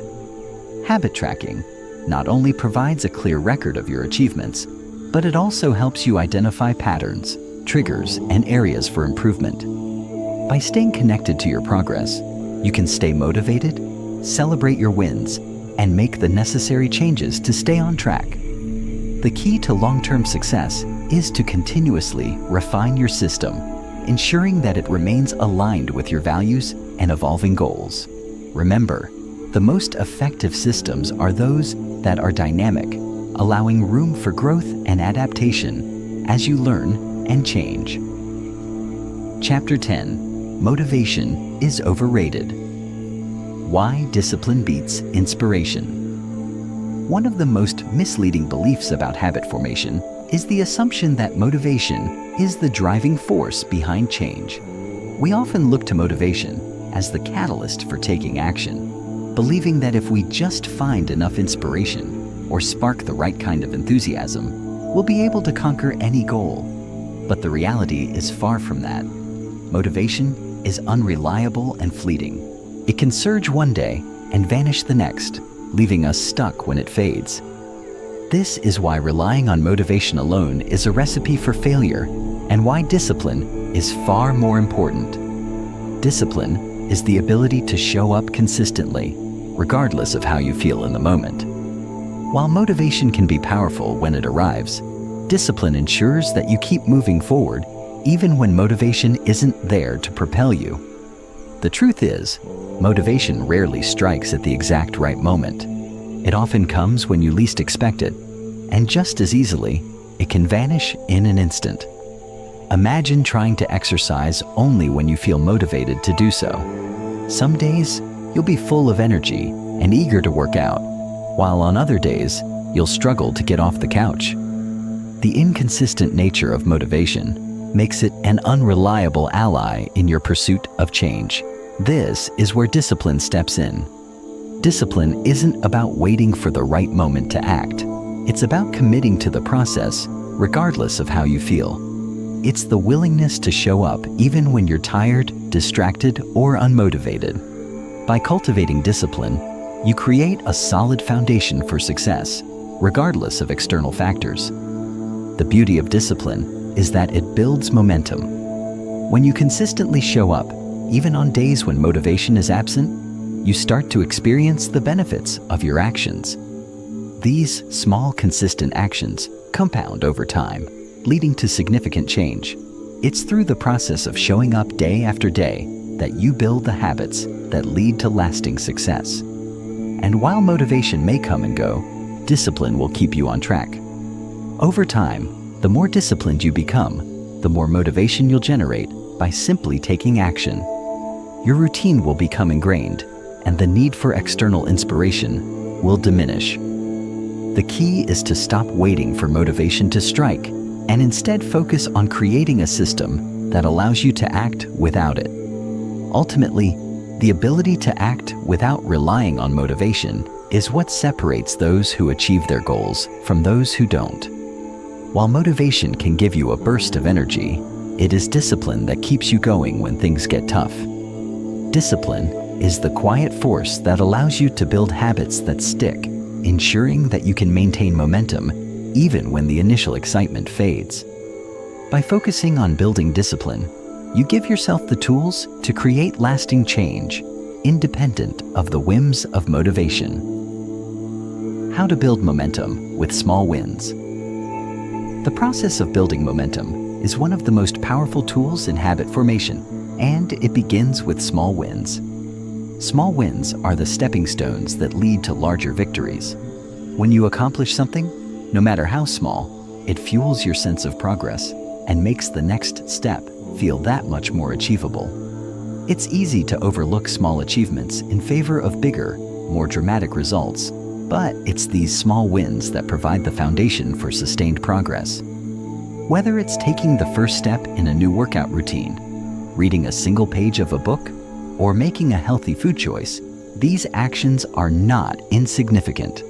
They are the building blocks of change. The key to using small wins effectively is to focus on consistency. You don't need to make massive strides every day to make meaningful progress. Instead, aim to show up consistently, even if the effort is modest. Each small win you accumulate is a victory in itself. These wins help to build confidence, which in turn increases your belief in your ability to succeed. As you continue to achieve small wins, you begin to see that success isn't just reserved for the big moments. It's present in the small, everyday actions that you take. The more small wins you achieve, the more momentum you build, and the more likely you are to stick with your habits. In the beginning, the small wins might feel insignificant, and the results may seem far off. But the power of momentum lies in its cumulative effect. Over time, these small wins compound, creating a snowball effect that leads to greater success. For example, starting with just a few minutes of exercise each day may seem trivial, but over time, it builds into a consistent routine that results in significant physical and mental changes. The key is not to underestimate the power of small actions. Even the tiniest step forward is progress, and when you consistently take these steps, you'll eventually find yourself much further along than you ever imagined. One of the best ways to build momentum is to celebrate your small wins. While it might be tempting to brush off minor victories in pursuit of bigger goals, taking a moment to acknowledge your progress reinforces the positive behavior. When you celebrate small wins, you signal to your brain that you're on the right track, which boosts your motivation and keeps you moving forward. These moments of celebration don't have to be grand. They can be as simple as acknowledging your effort or treating yourself to something small. By recognizing your progress, you reinforce the idea that you are capable of achieving your goals, no matter how small the steps may seem. Relying on systems, not willpower. When it comes to building lasting habits, the biggest mistake people make is relying too heavily on willpower. Willpower is a limited resource. It's like a battery that drains throughout the day and eventually it runs out. This is why relying on willpower to achieve your goals is a fragile strategy. Willpower might get you through the first few days of a new habit, but it's not sustainable in the long run. That's why focusing on creating systems, rather than relying on willpower, is the most effective approach to habit formation. A system is a structure that supports your habits automatically. When you rely on a system, you don't have to constantly summon willpower to make the right decisions. Instead, you design your environment and routine in such a way that your desired habits are the path of least resistance. For example, if you want to eat healthier, you don't rely on willpower alone to make good choices at every meal. Instead, you create a system by preparing healthy meals in advance, keeping nutritious snacks readily available, and making unhealthy options harder to access. With this system in place, you don't have to waste mental energy every time you face a food choice. You simply follow the system. Building a system is about creating consistency without relying on willpower to push you through each day. A system should make your habits automatic, effortless, and sustainable. This is why successful people don't depend on motivation or willpower. They depend on systems. When your environment, routine, and behaviors are structured to support your goals, the results become inevitable. You don't have to fight yourself every day to make the right choices. Your system ensures that you consistently make those choices with little effort. The more effective your system, the less you'll need to rely on willpower. Over time, your habits will become ingrained, and the need for conscious effort will diminish. In the end, relying on systems rather than willpower is the key to long-term success. While willpower might help you get started, it's your system that will carry you to the finish line. When you focus on creating a system that supports your goals, you make it easier to achieve them, regardless of how much willpower you have left. Systems take the pressure off and make success inevitable. The more you design your habits around systems, the more effortless they will become, allowing you to achieve lasting change with minimal friction. Chapter 11. Staying consistent long-term. The importance of tracking and accountability. Consistency is the secret ingredient to any long-term habit. The problem, however, is that consistency is not always easy to maintain. Whether it's the temptation of distractions or the natural ebb and flow of life, staying consistent in the pursuit of a goal can sometimes feel like an insurmountable task. This is where tracking and accountability come in. When we track our progress, we create a tangible reminder of how far we've come. Tracking serves as a form of self-check, giving us the ability to measure our efforts and stay aligned with our goals. The simple act of noting our progress helps us stay engaged and committed to the process, and it provides us with a sense of accomplishment that fuels further action. Accountability takes tracking to the next level. While tracking provides us with internal feedback, accountability provides external feedback from others. Having someone or something to report to significantly boosts our motivation and our commitment to staying consistent. It's easy to let ourselves off the hook when we don't have anyone to answer to, but the presence of accountability adds a layer of responsibility that makes it harder to quit. This could be a friend, a colleague, a coach, or even a public commitment. When others are aware of our goals and we feel a sense of obligation to them, we're more likely to follow through. There's an innate power in knowing that someone else is counting on us to show up and do the work. Accountability doesn't have to be harsh.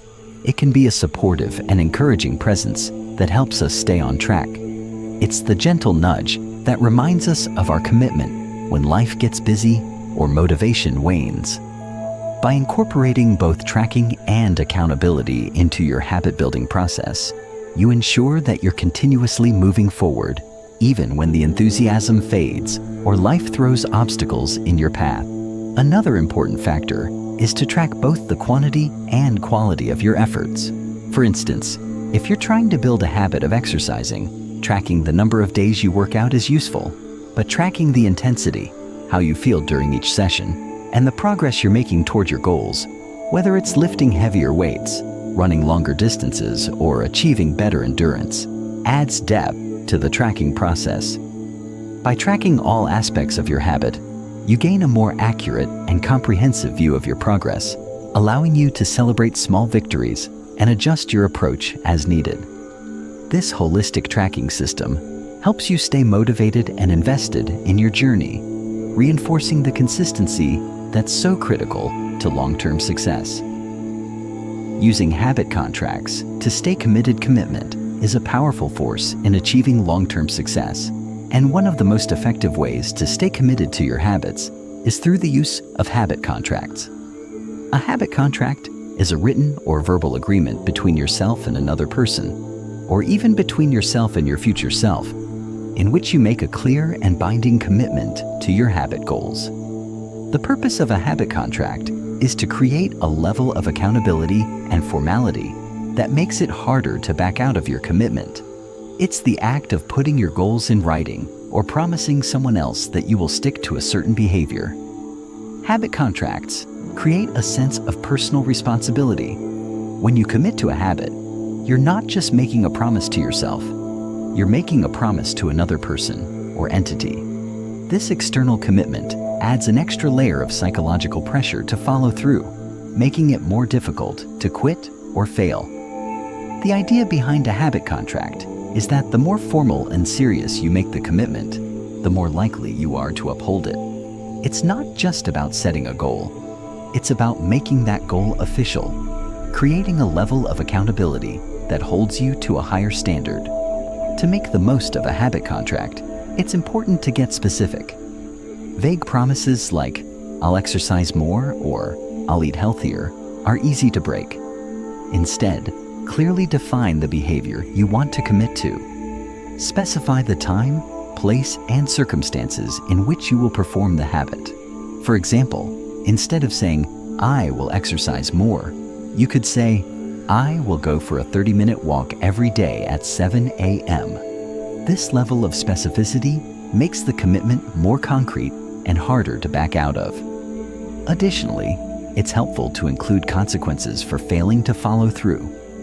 These consequences could be something as simple as donating to a cause you don't support or writing a public post admitting your failure.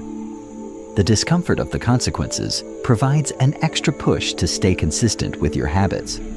Incorporating a habit contract into your routine creates a sense of ownership over your goals. When you sign a habit contract, you are declaring your intention to show up for your habits, no matter what. This level of commitment can be a game changer when it comes to staying consistent over the long term. It reinforces the idea that your habits are not optional. They are non-negotiable. The structure of a habit contract transforms your goals from mere intentions into concrete actions, making it easier to follow through and stay on track. Building recovery plans for setbacks. Setbacks are an inevitable part of any journey toward habit change, but it's how we respond to them that determines our long-term success. The key to staying consistent over time is not avoiding setbacks, but having a plan for when they occur. Recovery plans are a crucial tool for bouncing back quickly after a setback, whether it's a missed workout, a lapse in your diet, or any other deviation from your desired behavior. A recovery plan isn't about perfection. It's about ensuring that a single setback doesn't derail your entire progress. The first step in creating a recovery plan is to acknowledge that setbacks are part of the process. Too often, people view a mistake or misstep as a failure, and this negative mindset can lead to discouragement and giving up altogether. Instead, it's important to accept that setbacks are natural and inevitable. The most successful people are not those who never encounter setbacks.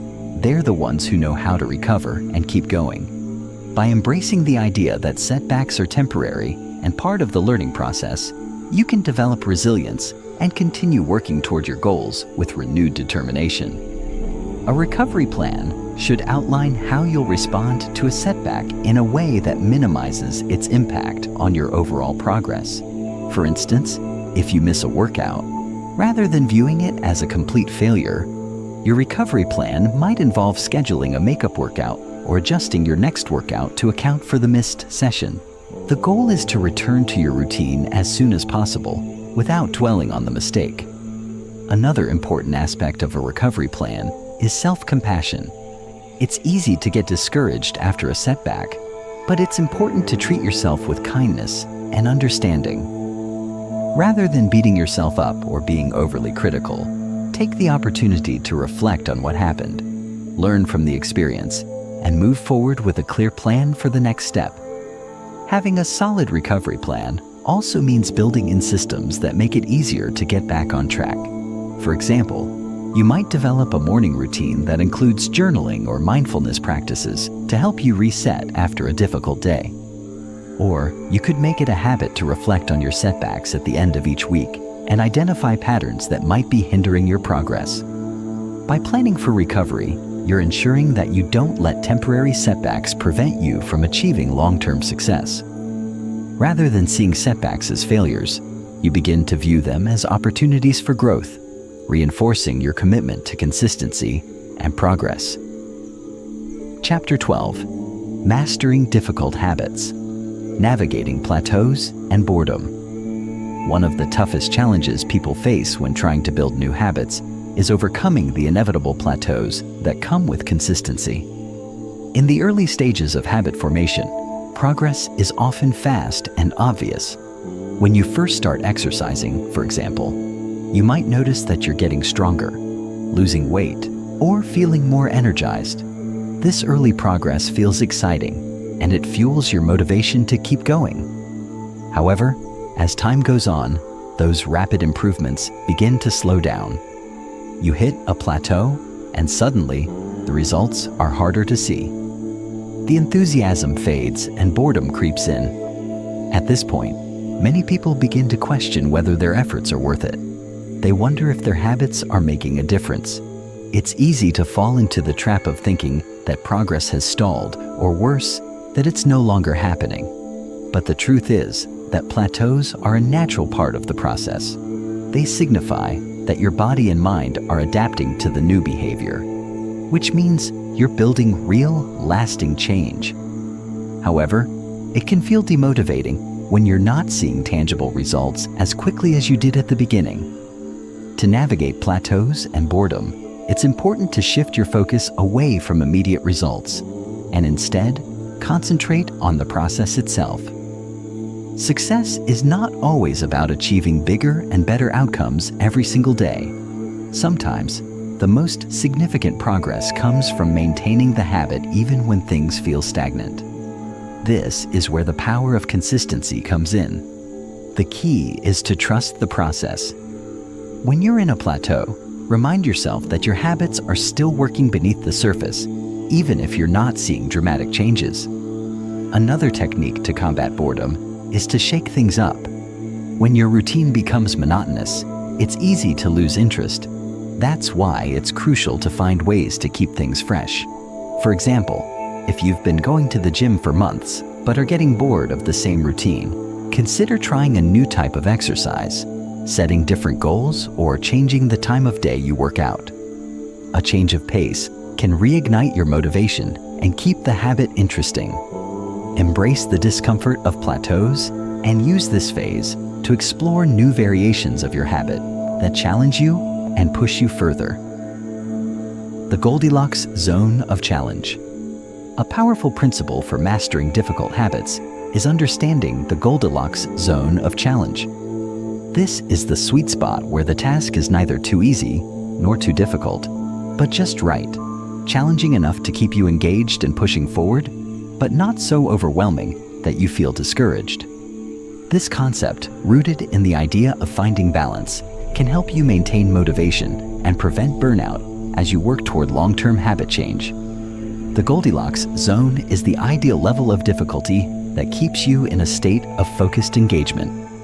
When your habit is too easy, you're not really challenging yourself, and your progress may feel too slow to maintain your interest.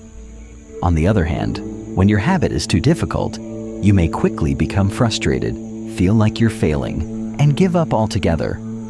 The key is to keep your habit in that ideal zone of challenge, where you're constantly progressing, but also experiencing a reasonable level of difficulty.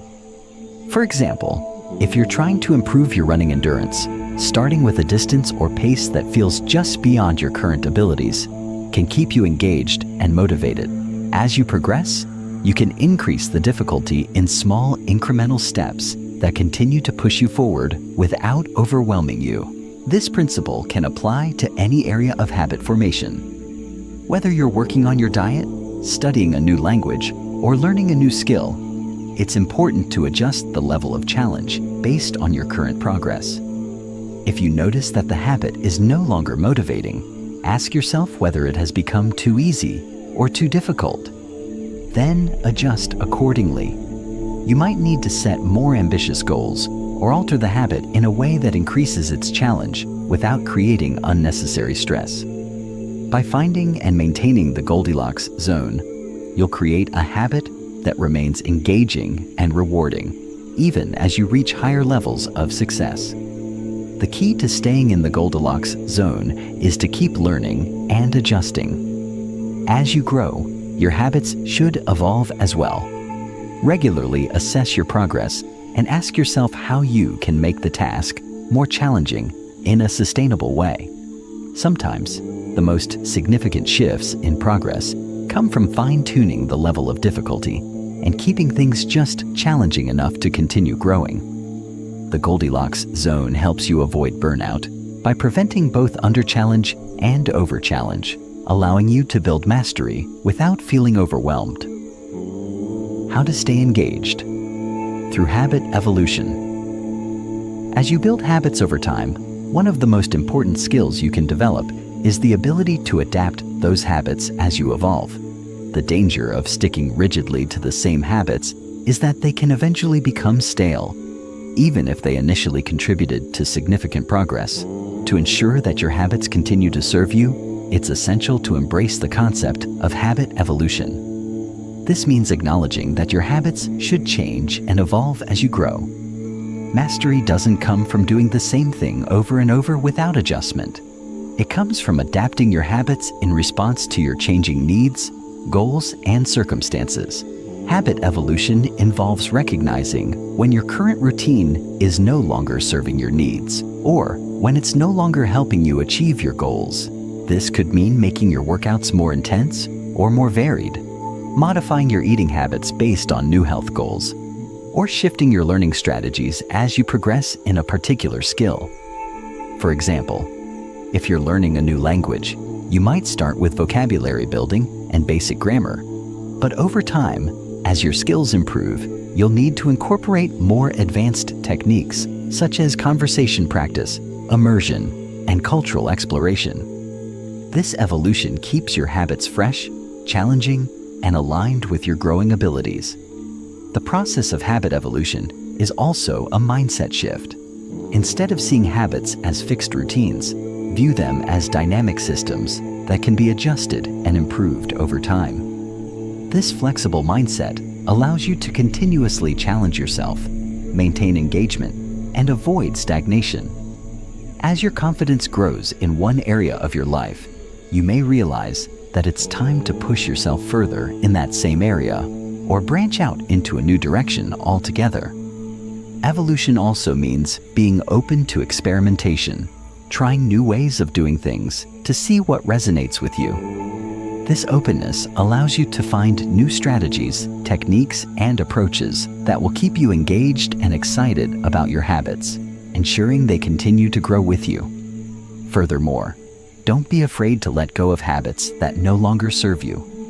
Part of habit evolution is knowing when to release certain behaviors in favor of more beneficial ones. This could mean stopping a behavior that once worked but no longer aligns with your goals or your life circumstances. For instance, you might have started with a habit of exercising in the morning, but after discovering that evening workouts suit your lifestyle better, it's time to evolve your habit. Acknowledging that habits are not static allows you to remain agile and responsive to your needs, ensuring that you don't become stuck in a routine that's no longer effective. Habit evolution, when done right, fosters ongoing growth and ensures that you stay engaged with your habits over the long term. Chapter 13. The Role of Reflection.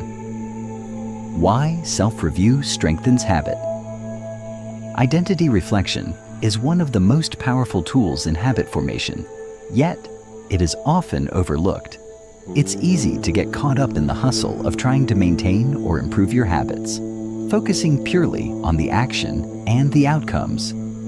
However, without taking the time to reflect on your journey, you risk missing valuable insights that can help you refine and strengthen your habits. The process of self-review is not just about assessing how far you've come. It's about reinforcing your identity and ensuring that your habits align with the person you want to become. When you reflect on your habits, you're not merely evaluating whether you succeeded or failed in a specific task. Instead, you're giving yourself the opportunity to reinforce the identity you are building. Every time you act in alignment with your habits, whether that's working out, eating healthy, or practicing a new skill, you are making a statement about who you are. You are the type of person who takes care of their health, who values learning, or who is committed to growth. Reflection allows you to look back and affirm this identity. It's through this consistent reinforcement that your habits stop being just something you do and instead become an integral part of who you are. Without reflection, it's easy to lose track of the long-term progress you've made. You might start focusing on small setbacks or forget about the strides you've taken. But when you take a moment to review your actions, you gain perspective on how much you've changed. Acknowledging the growth you've achieved reinforces your sense of self. Over time, this builds a more resilient and empowered identity. The more often you reflect on how your habits align with your goals, the more firmly you will believe in your ability to create lasting change. It's this belief that makes habit formation sustainable in the long run. Tools for evaluating your growth. While the concept of reflection is simple, executing it effectively can be challenging without the right tools and strategies. Reflection is not just about thinking passively about your habits.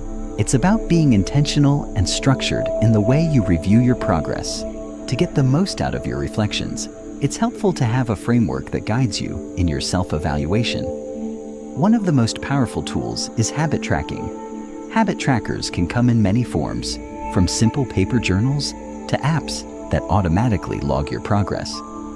The key is to keep track of your behavior consistently over time. By tracking your habits, you can create a visual representation of your progress. When you look at a streak of successful days or weeks, it provides a clear record of your commitment and growth. Habit tracking allows you to identify patterns, celebrate small wins, and notice areas where you might need improvement. It helps you see the bigger picture, even when individual days feel insignificant. In addition to tracking your behavior, it's useful to keep a reflective journal where you write about how you felt on your journey. This journal can be an emotional record of your experiences, including the challenges you've faced, the victories you've celebrated, and the lessons you've learned. Writing down your thoughts forces you to engage with your habits on a deeper level, connecting your actions to your emotions and experiences. Over time, you'll develop a deeper understanding of your motivations and triggers. Incorporating specific questions into your reflection process can also help sharpen your focus. Ask yourself, what's working well and why? What's been the biggest challenge and how can I overcome it? How does this habit align with my long-term goals? These questions help you dig deeper into the reasons behind your successes and struggles. Self-reflection should never be a passive exercise. It should lead to actionable insights that drive improvement. By using tools like habit trackers and journaling, combined with thoughtful self-reflection, you create a strong feedback loop that empowers you to continuously grow and evolve. Learning from failures and missteps. A key part of reflection is the ability to learn from failures and setbacks. Habits are rarely formed in a straight line. There will be days when you fall short, when you skip a workout, when you eat something unhealthy, or when you don't make the time to practice your new skill. These moments of failure can feel discouraging, especially if you view them as evidence that you're not cut out for the habit you're trying to form. However, it's important to reframe these failures as opportunities for growth. Reflecting on your missteps allows you to uncover valuable lessons that can make your habits stronger in the future. When you experience a setback, it's essential to approach it with curiosity rather than judgment. Instead of focusing on how you failed, ask yourself questions like, what led to this mistake? What could I have done differently? And what can I learn from this experience? These questions allow you to identify the root causes of your setbacks and recognize patterns that might be contributing to your challenges. For instance, maybe you missed a workout because you didn't plan ahead, or perhaps you slipped up on your diet because you were overly tired. Recognizing the triggers behind these actions gives you the power to take proactive steps to avoid them in the future. Reflection also helps you maintain perspective. It's easy to get discouraged when you don't see immediate progress, but by reviewing both your successes and your failures, you can gain a more balanced view of your journey. Remember that setbacks are not a reflection of your ability to succeed. They are simply part of the learning process. The key to long-term success is not avoiding failure, but learning how to bounce back from it. Reflection teaches you resilience by turning each failure into a stepping stone toward greater growth. When you reflect on your missteps with a mindset of learning, you empower yourself to make smarter decisions moving forward. Chapter 14. Becoming the Architect of Change. Designing your future with intentional habits. Change is not something that simply happens to us. It is something we actively create. It is the result of intentional, consistent actions that align with the future we want to build. The process of becoming the architect of change starts with designing your future with deliberate intention. Most people tend to react to circumstances, allowing external factors like stress, distractions, and busy schedules to dictate their actions. But when you take ownership of your habits and how you shape them, you begin to transform from a passive observer of your life into an active participant in its creation. The first step in designing your future with intentional habits is to understand your long-term vision. What kind of person do you want to become in the next year, 5 years, or even 10 years? Your vision might be a successful entrepreneur, a healthier version of yourself, or someone who has mastered a new skill. Whatever your vision may be, it is essential to break it down into the small, actionable steps that will turn it into reality. Habits are the building blocks of this process. They are the everyday actions that will carry you toward the person you want to become. Whether it's waking up earlier to exercise, journaling to improve your mental clarity, or investing time into learning a new language, every habit you create is a step in the direction of your desired future. One of the most powerful tools in designing your future is habit stacking, which allows you to link new habits to existing ones. This is a strategy that effectively utilizes the habits you already have to make the process of change easier.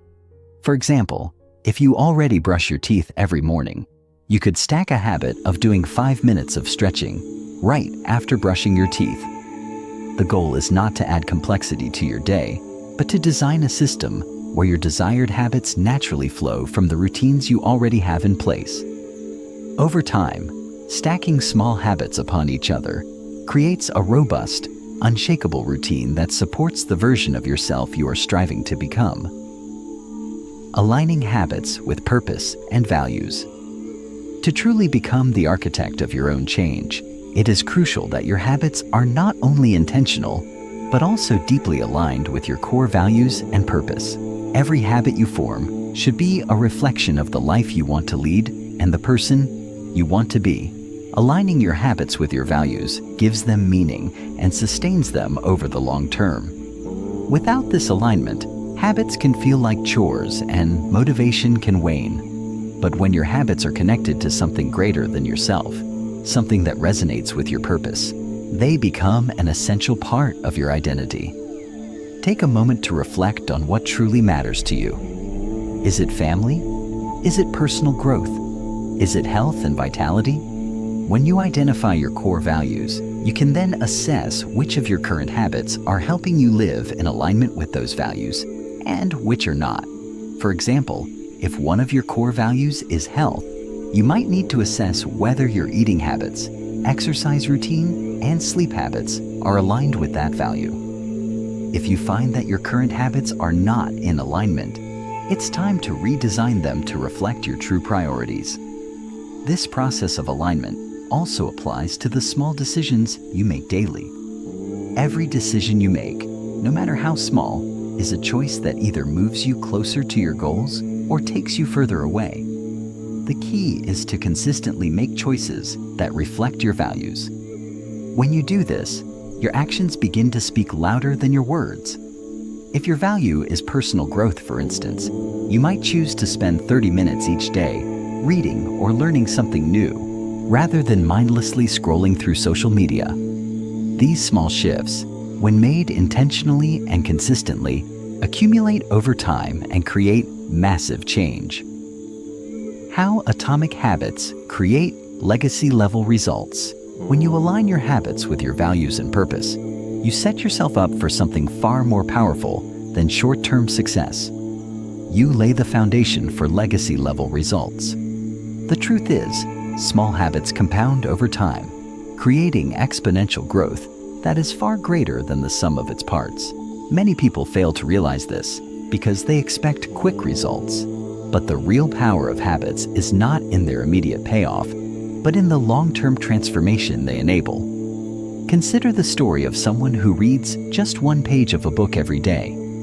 At first, it may seem like an insignificant action, but over the course of a year, that individual will have read 365 pages, enough to finish an entire book. The compounding effect of small daily actions becomes evident when we zoom out and look at the bigger picture. It's not about achieving a big goal in a week or a month. It's about showing up every single day, doing the small things that matter, and trusting that these actions will eventually accumulate into something extraordinary. The most powerful aspect of atomic habits is their ability to create lasting change. Once a habit is formed, it becomes automatic. It becomes part of your daily routine, no longer requiring the same level of effort or decision-making. Over time, these habits become so ingrained in your life that they create a new version of you, someone who lives in alignment with their values, purpose, and vision. This is how lasting change happens. It is not through dramatic overnight transformations, but through the consistent application of small intentional habits that build momentum and lead to a new reality. The result is a life that feels purposeful, fulfilling, and aligned with the person you always wanted to become. It's a life where your daily actions reflect your deepest values and desires, and where you wake up each day knowing that you are living in alignment with your vision. The compound effect of atomic habits is so powerful that it can create a ripple effect, impacting not just your life, but the lives of those around you. You become a living example of what is possible when you commit to small, intentional changes, and over time, those changes add up to a life that leaves a legacy. Chapter 15. The Journey of Lasting Transformation. The lifelong nature of habit formation. The journey of habit transformation never truly ends. It is a continuous process, a rhythm that echoes throughout your entire life. You may experience moments of dramatic growth where the change feels monumental, but these are the exceptions, not the rule. Most of the time, lasting transformation is built through small, steady shifts. Every single habit you adopt is a building block in a structure that is continuously being crafted. What begins as a minor change can snowball into something profound, altering the course of your life. This process requires patience, resilience, and above all, a commitment to consistency. The work is not in achieving perfection, but in striving towards betterment with every action you take, even when the changes feel subtle. The beauty of habits is that they are deeply woven into the fabric of your daily existence. Over time, the line between what you do and who you are begins to blur. Each habit, whether it's waking up early, exercising, or eating mindfully, becomes part of your identity. It no longer feels like a forced task, but a natural part of how you navigate the world. The shift in identity is powerful because it moves beyond simply ticking off tasks.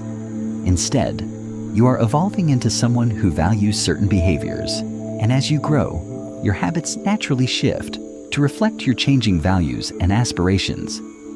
This is the cornerstone of personal growth, that the process of change is never about simply achieving something external, but about evolving into the person you want to become. As you continue on this journey, you will find that the habits you form become the foundation upon which your future self is built. But don't expect a singular point where you arrive at transformation. This is an ongoing cycle, one that adapts as you evolve. The process is dynamic, meaning that what you need from your habits today may look different tomorrow. The most successful individuals don't simply rely on fixed habits. Instead, they use them as tools to keep progressing toward new versions of themselves. The future will require new habits, and the lessons learned from this book will guide you toward adopting them as you continue to grow. Small wins lead to bigger victories. One of the key insights from this journey is the immense power of small wins. In a culture that often glorifies grand gestures and instant results, it's easy to overlook the transformative impact of small, incremental changes. However, these small wins are the building blocks of a major transformation. They may seem insignificant in the moment, but they accumulate over time and create a compound effect that drives progress. A single positive action, such as waking up 10 minutes earlier or choosing a healthy snack over an unhealthy one, may seem trivial, but it is a step in the right direction. A step toward the person you are becoming. What makes small wins so powerful is that they create a psychological shift. Every time you achieve even the smallest success, your brain registers that progress has been made. This reinforces the behavior, making it easier to repeat. When you celebrate these small wins, whether through self-recognition or acknowledging your progress in a journal, you reinforce the habit loop. This positive feedback system fuels further action, creating momentum that makes it easier to continue your journey.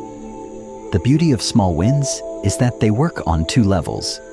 They provide immediate gratification, which keeps you motivated, and they build a sense of long-term accomplishment that reinforces your commitment to the process. Moreover, small wins create a sense of confidence. With each tiny victory, you prove to yourself that you can succeed. This builds self-efficacy, the belief in your ability to achieve your goals.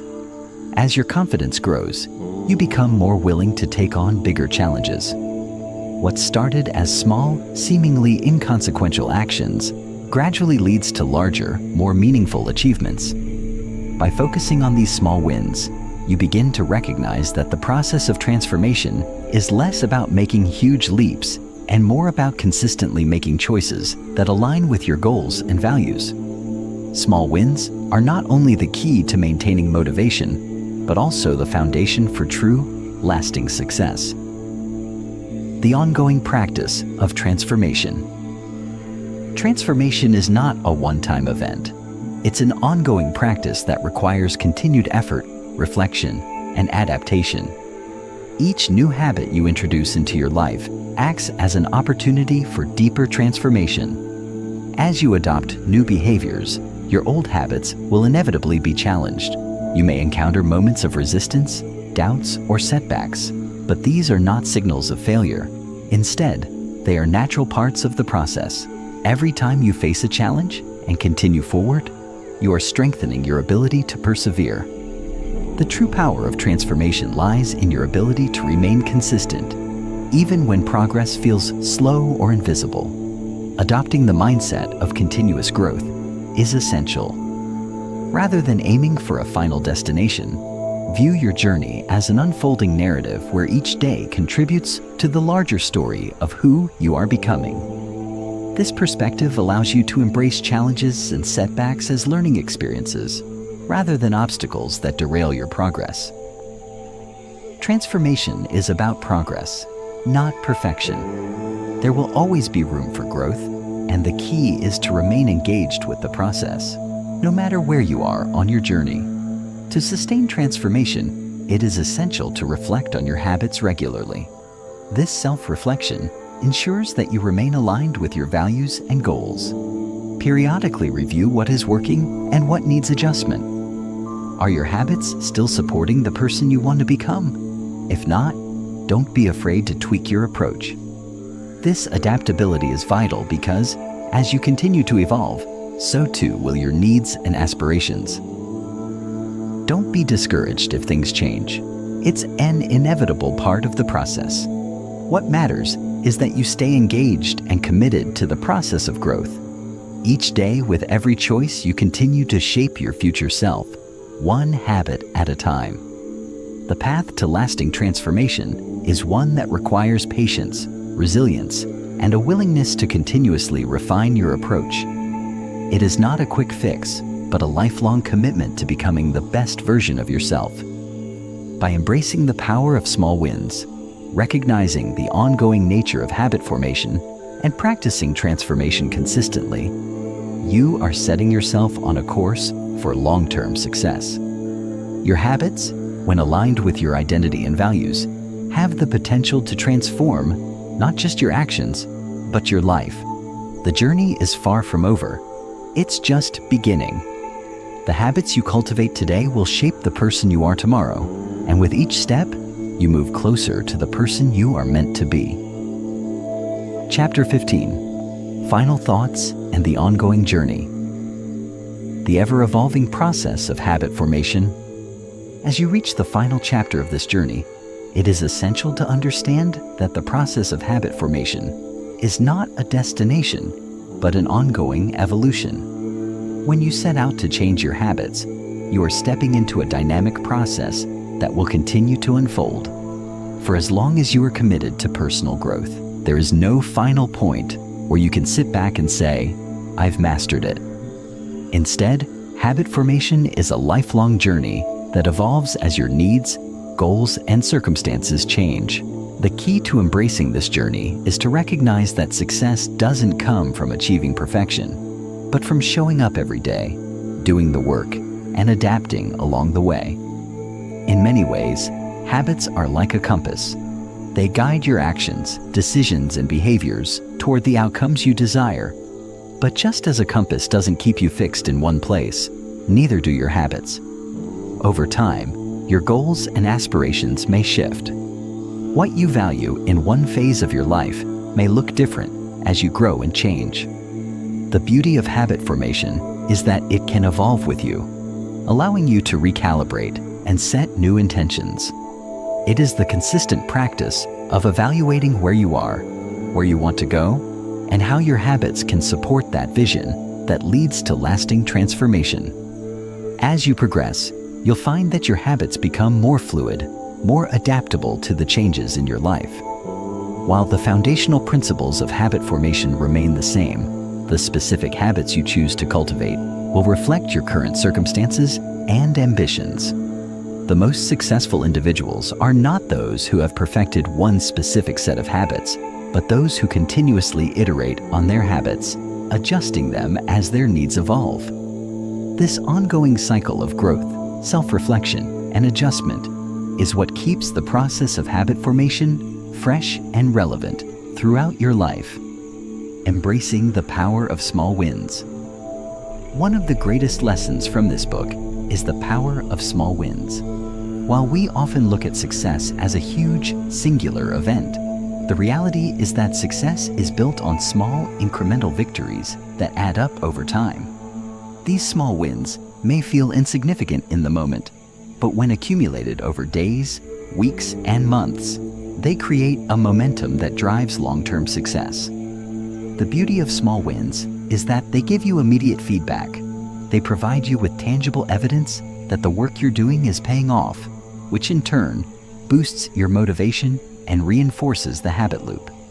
It's important to celebrate these small wins, even if they don't feel like major milestones. Maybe you woke up 30 minutes earlier today than you usually do. Maybe you took the stairs instead of the elevator. Or maybe you managed to stick to your habit of drinking more water. These moments are not trivial. They are proof that you are making progress and aligning your actions with your goals.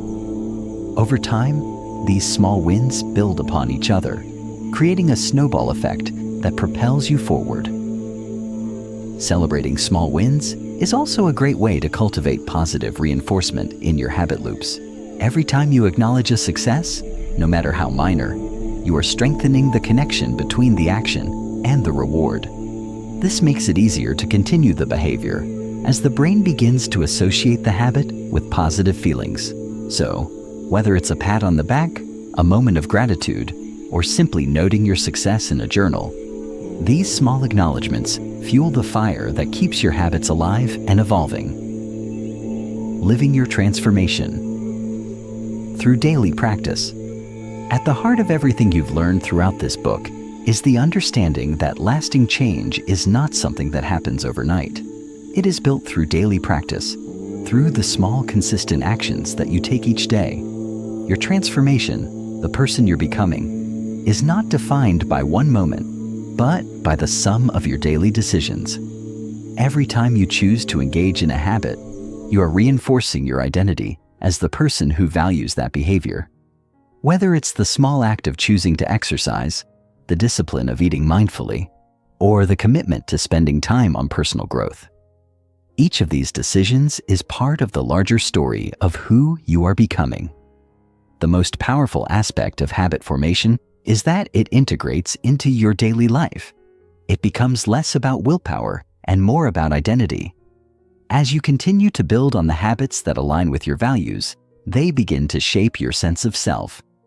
You are no longer someone who simply tries to eat healthier or exercise more. You are someone who is committed to living a healthy life. Your identity and your habits become intertwined, and this connection makes the process of transformation feel natural, effortless, and sustainable. But transformation is not a static event. Just as your habits evolve, so too will your understanding of yourself and your goals. The process of living your transformation is about embracing change, not as something that happens in an instant, but as something that unfolds gradually, day by day. As you continue to practice your habits, you will find new ways to push yourself further, refine your approach, and grow into a better version of yourself. You may encounter setbacks, moments of doubt, or periods of stagnation, but these challenges are all part of the journey. They are not signs that you failed, but rather opportunities for growth, refinement, and learning. The true power of this process lies in its consistency. Over time, the habits you've cultivated will become the foundation of your life, They will define the way you show up in the world, the way you engage with others, and the way you contribute to the larger world around you. And as you continue on this journey, you will realize that you are not just building habits. You are building a life that reflects your deepest values and aspirations. The transformation is ongoing, and with each new habit you integrate into your life, you continue to become the person you always knew you could be. In this final chapter, the focus was on emphasizing the ongoing nature of habit formation, the importance of celebrating small wins, and the power of daily practice in living a transformative life. I hope this provides the immersive, detailed experience you were looking for. Let me know if you would like any adjustments or further content.